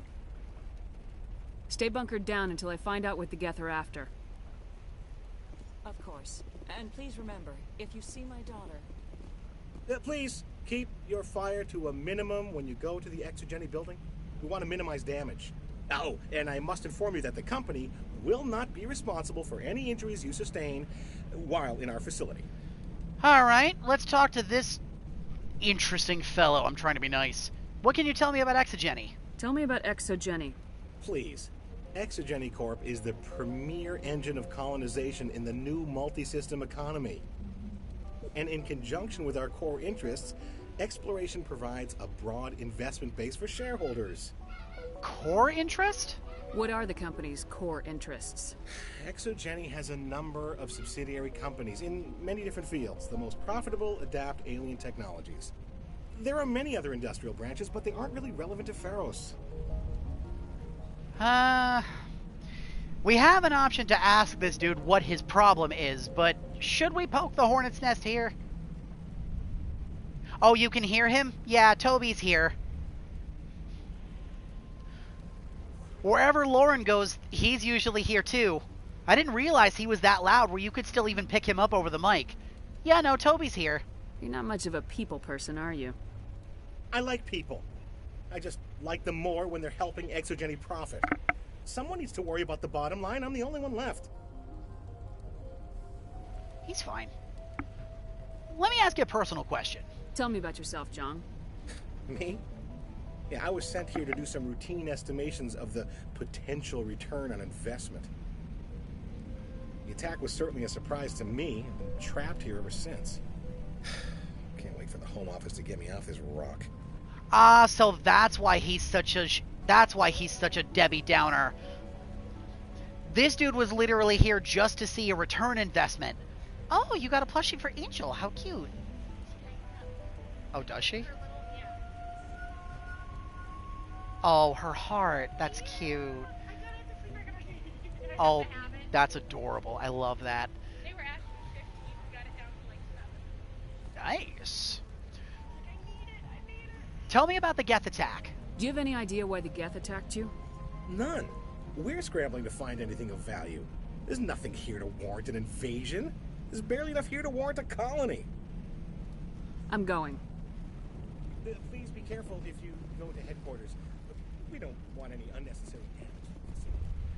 Just because you said that and because I don't like you, I'm gonna break all your stuff, you chode!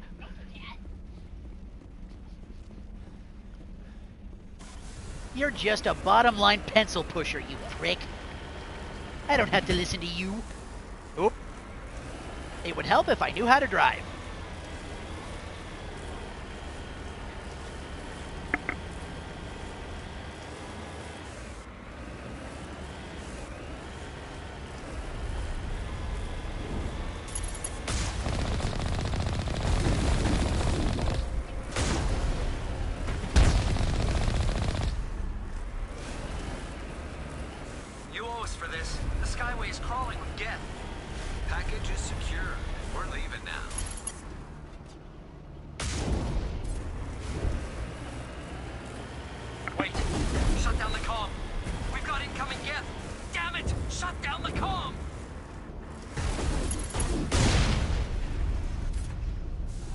Wait a minute.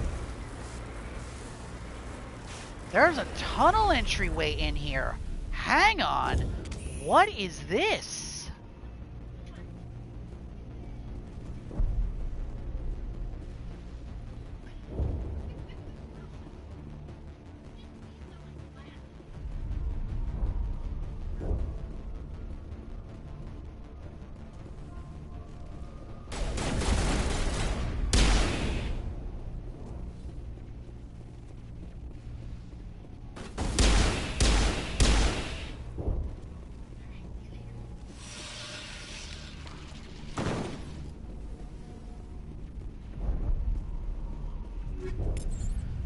That must have been why we didn't see those other Geth on top of the bridge. They were hiding underneath. Oh. I am half tempted to go back and look through all that, but I don't think I will. Maybe if we have to go back that way, then we will. But for now, I think we're okay. Yes. Why don't you ask him?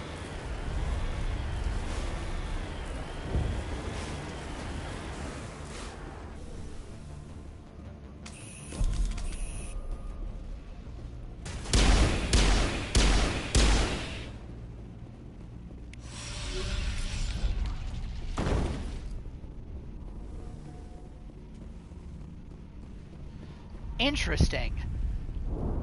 I didn't actually think there'd be holes in the sky bridge you could walk through.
The Geth have moved in rather quickly. They must want something from the exogeny systems. Why else would they bother with all this?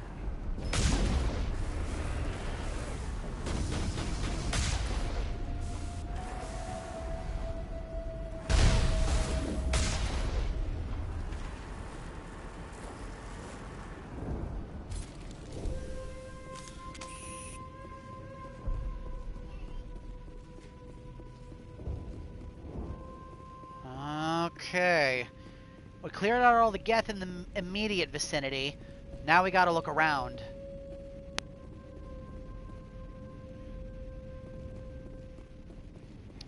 Easy decryption. Alright, so we can definitely go through that door. And I definitely think we should.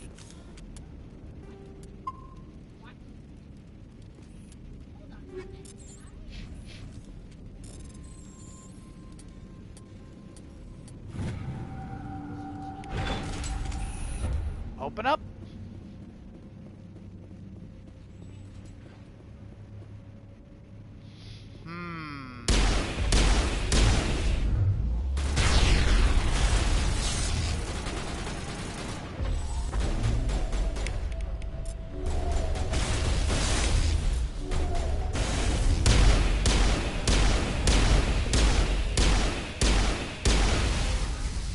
I knew that thing wasn't dead. The minute I tried to open that box, it probably would have attacked. What? That was weird. I killed that thing and then it sprang back up. Huh.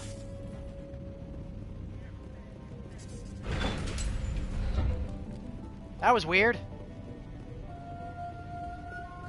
Oh, by the way, I didn't mention this when it happened, but during the initial fight in the tower, I lifted one of the Geth into the air and he kind of clipped through the wall. I don't know if you two saw that.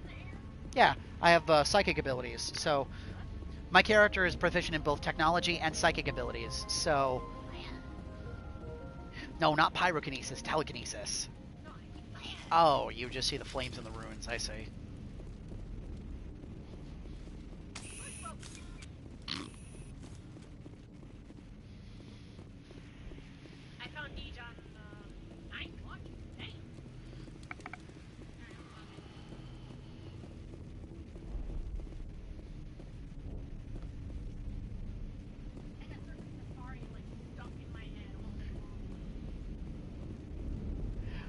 No, that's, part of that is one of my abilities, Chrissy. It's the biotic lift. Some of the other characters in the group have it too. But that particular lift, I did not expect to just shunt him into the wall, because that's exactly what happened. Our weapons can't break through a shield like that. Interesting. I came up with the... Well, Deej actually came up with the name for the character. But, everyone in the game just calls us Shepard.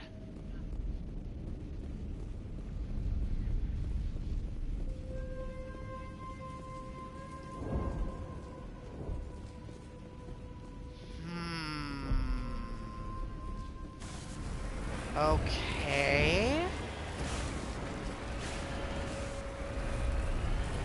How are we gonna break through that wall?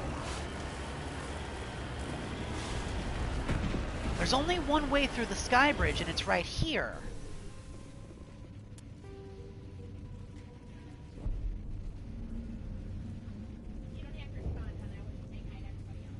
Oh, hey, babe, when did you get here?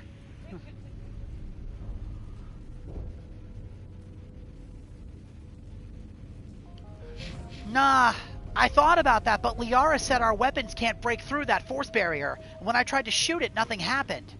That's a stronger kinetic shield than we're used to seeing.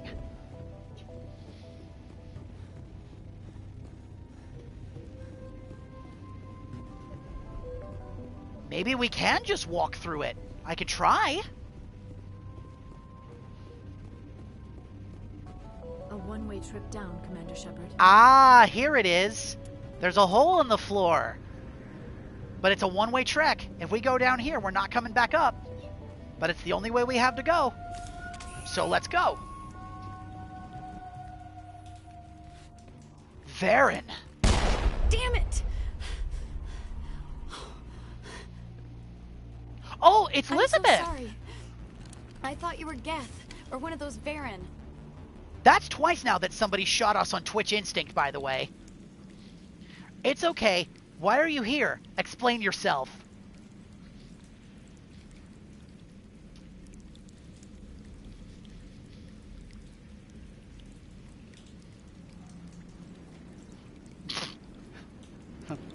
Everybody's got a Bob haircut here. Hi, Bob. You're safe now. But why were you here in the first place? It's my own fault. Everyone else was running, and I stayed to back up data. Next thing I knew, the Geth ship latched on, and the power went out. I was trapped. I tried to get out, but the way was blocked. Don't worry. Not for me, it isn't. Not a problem.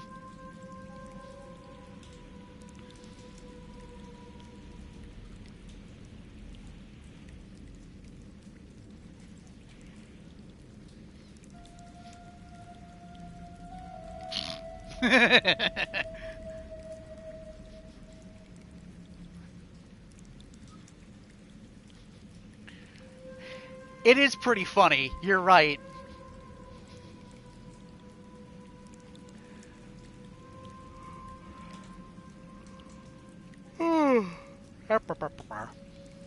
We'll get you out as soon as we find out what the Geth are after.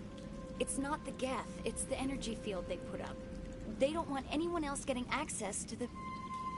You can tell me what. Don't hold back.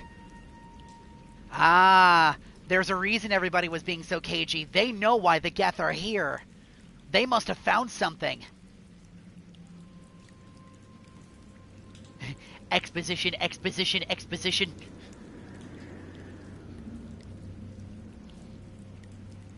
I'm here for the Geth.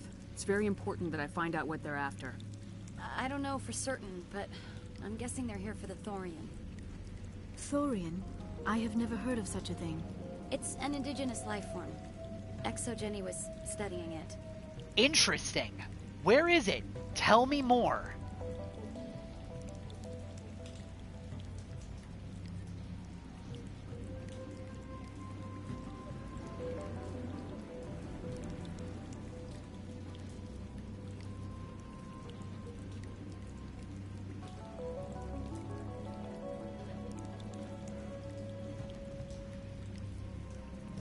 What else can you tell me? You know where I can find this Thorian? I I might be able to, but not with those Geth crawling around everywhere. Look, we need to get out of here, past that field. Fair enough. How? Great.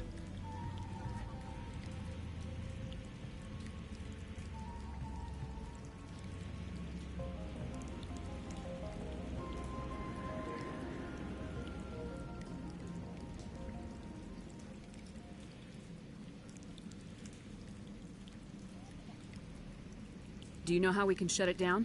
No, not exactly. But I think the Geth ship is powering it. I've noticed the Geth laying power cables everywhere.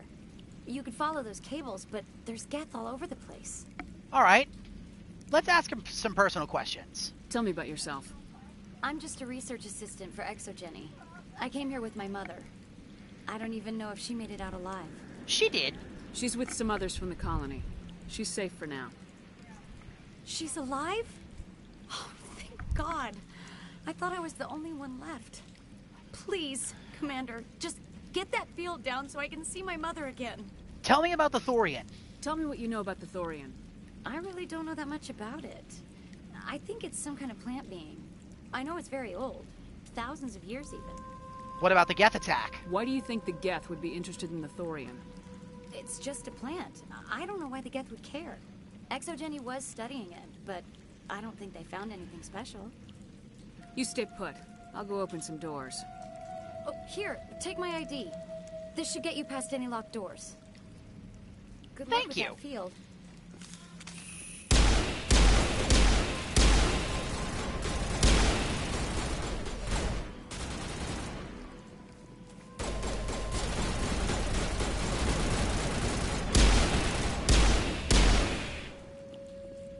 Naturally, the minute we're finished, we get attacked by a pack of Varen.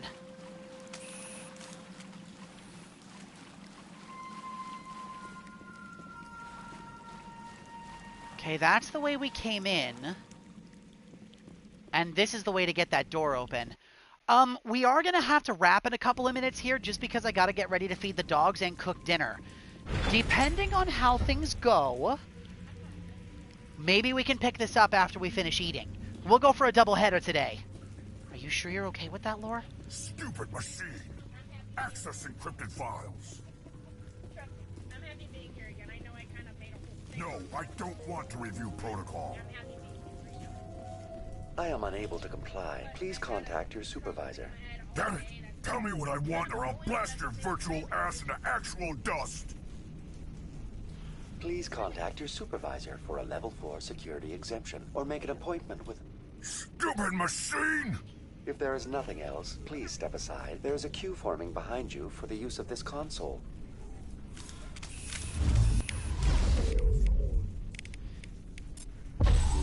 Time to float!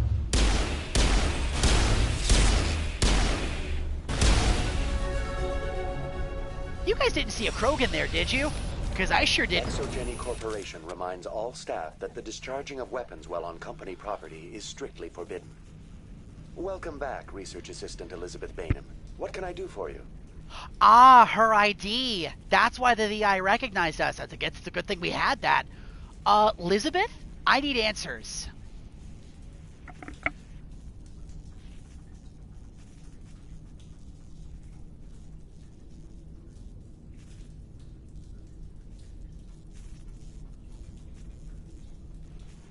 There was? I sure didn't see anything. Just a couple of ice pieces. What information was the last user attempting to access? Fetching data. The previous user was attempting to access details on the study of subject species 37, the Thorian. Go on. Really? Damn it.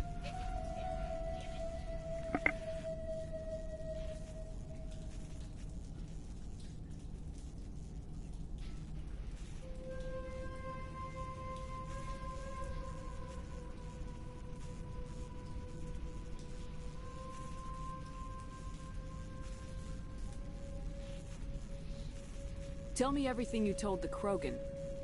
I was unable to provide the previous user with any relevant data. Aside from lacking proper access, there has been no new data available on Species 37. All sensors monitoring the observation post at Zoo's Hope have been inactive for several cycles. Zoo's Hope? What did you just say?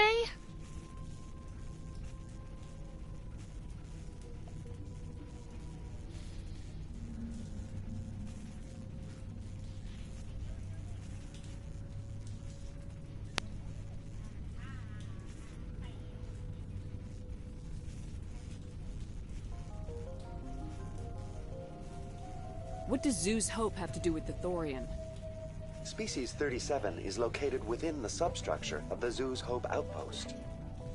This is what Saren wants. Go on, finally. So that's why everyone from Zoo's Hope was acting weird. I bet it's got something to do with the Thorian.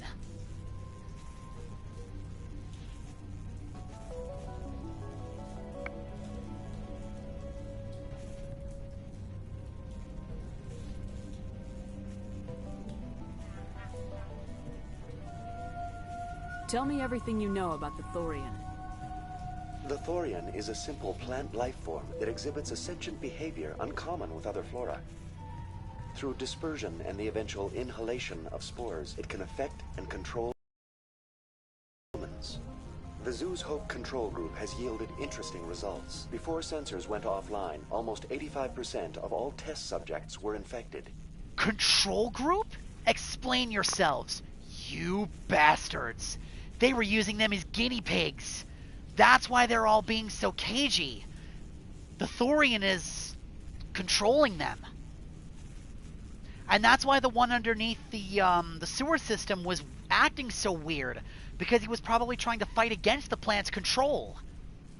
It's probably underneath the facility in the tunnels.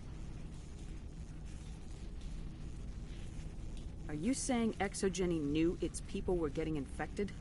It was deemed necessary to assess the true potential of Species 37.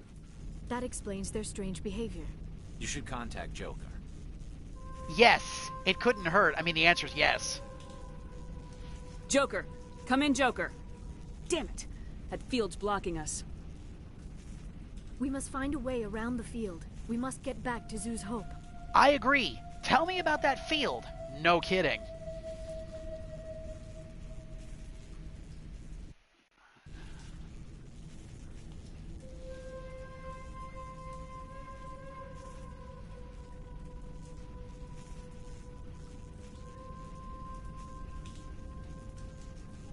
VI, what can you tell me about the Geth ship and the field it's generating? I have limited data on the Geth. They have effectively blocked all sensors within the facility. I have detected unusual power fluctuations, but am unable to determine the source. Tell me about the Geth. What do you know about the Geth? I have no specifics on the Geth as they relate to this facility. All sensors have been purposely decommissioned since their arrival.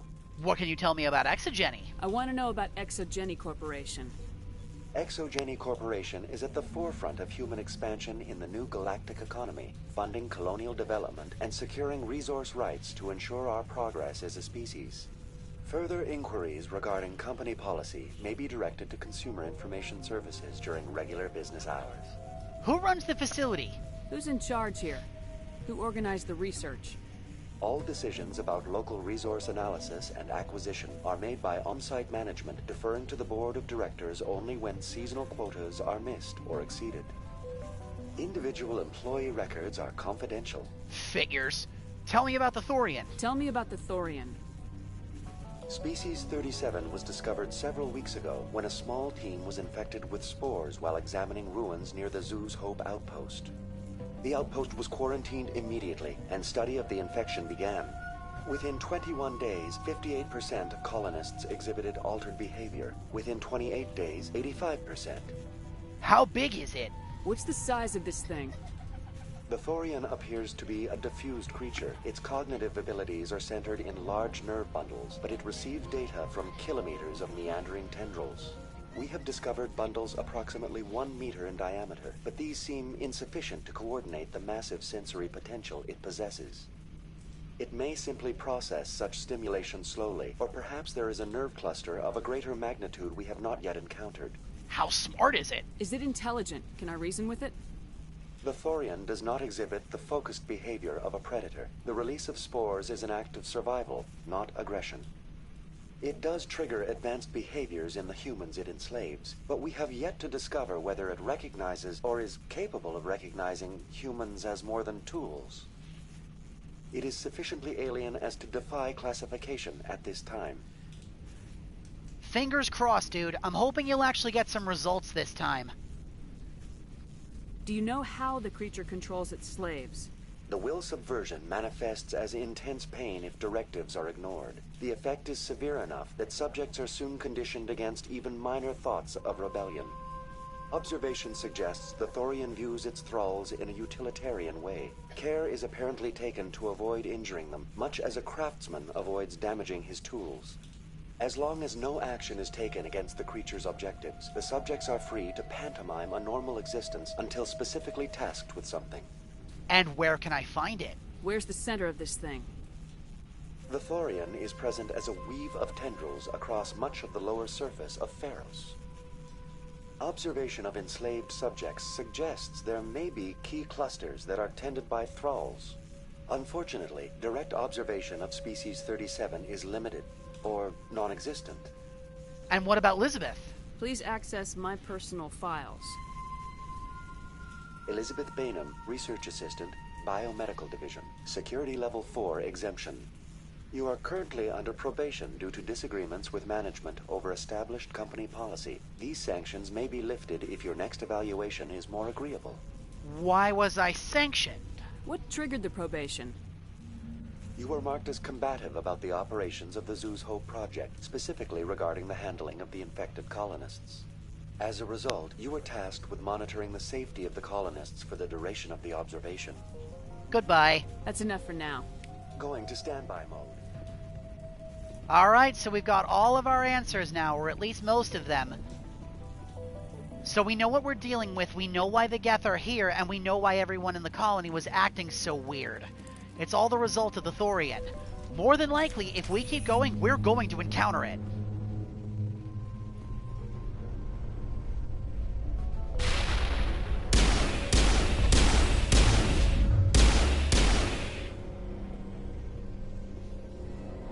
The Geth must have anchored their ship to the side of the building with these clones. Indelicate, perhaps, but very efficient. How do we cut the power if it's coming from the ship? Could the ship be dislodged? Maybe there's a flaw in one of the other claws we could exploit. Hard to say. I don't really know for sure.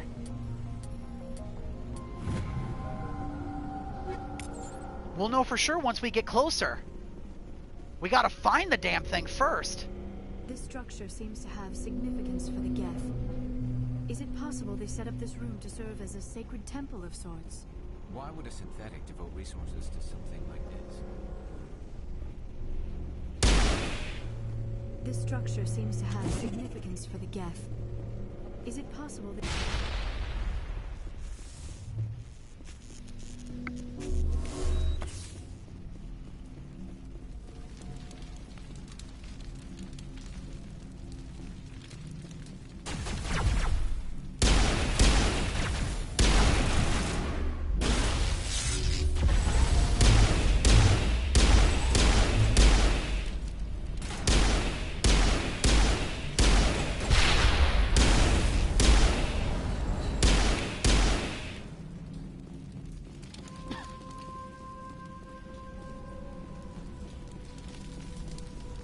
She's getting antsy because it's almost time for them to eat.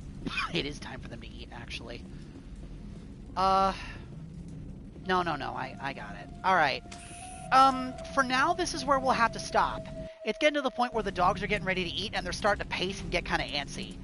So, we will take a break for now, and we will reconvene again in a couple of hours after I've had time to cook and we've all had time to eat dinner and everything of that sort. So for now, this is where we will call it a session. We will be back again in a couple of hours. I will see you all then. Thank you very much for tuning in as far as we've gone this way, and when we finish this up, we'll finish major plot and then we'll go from there. See you all in a couple of hours. Until then, goodbye everyone.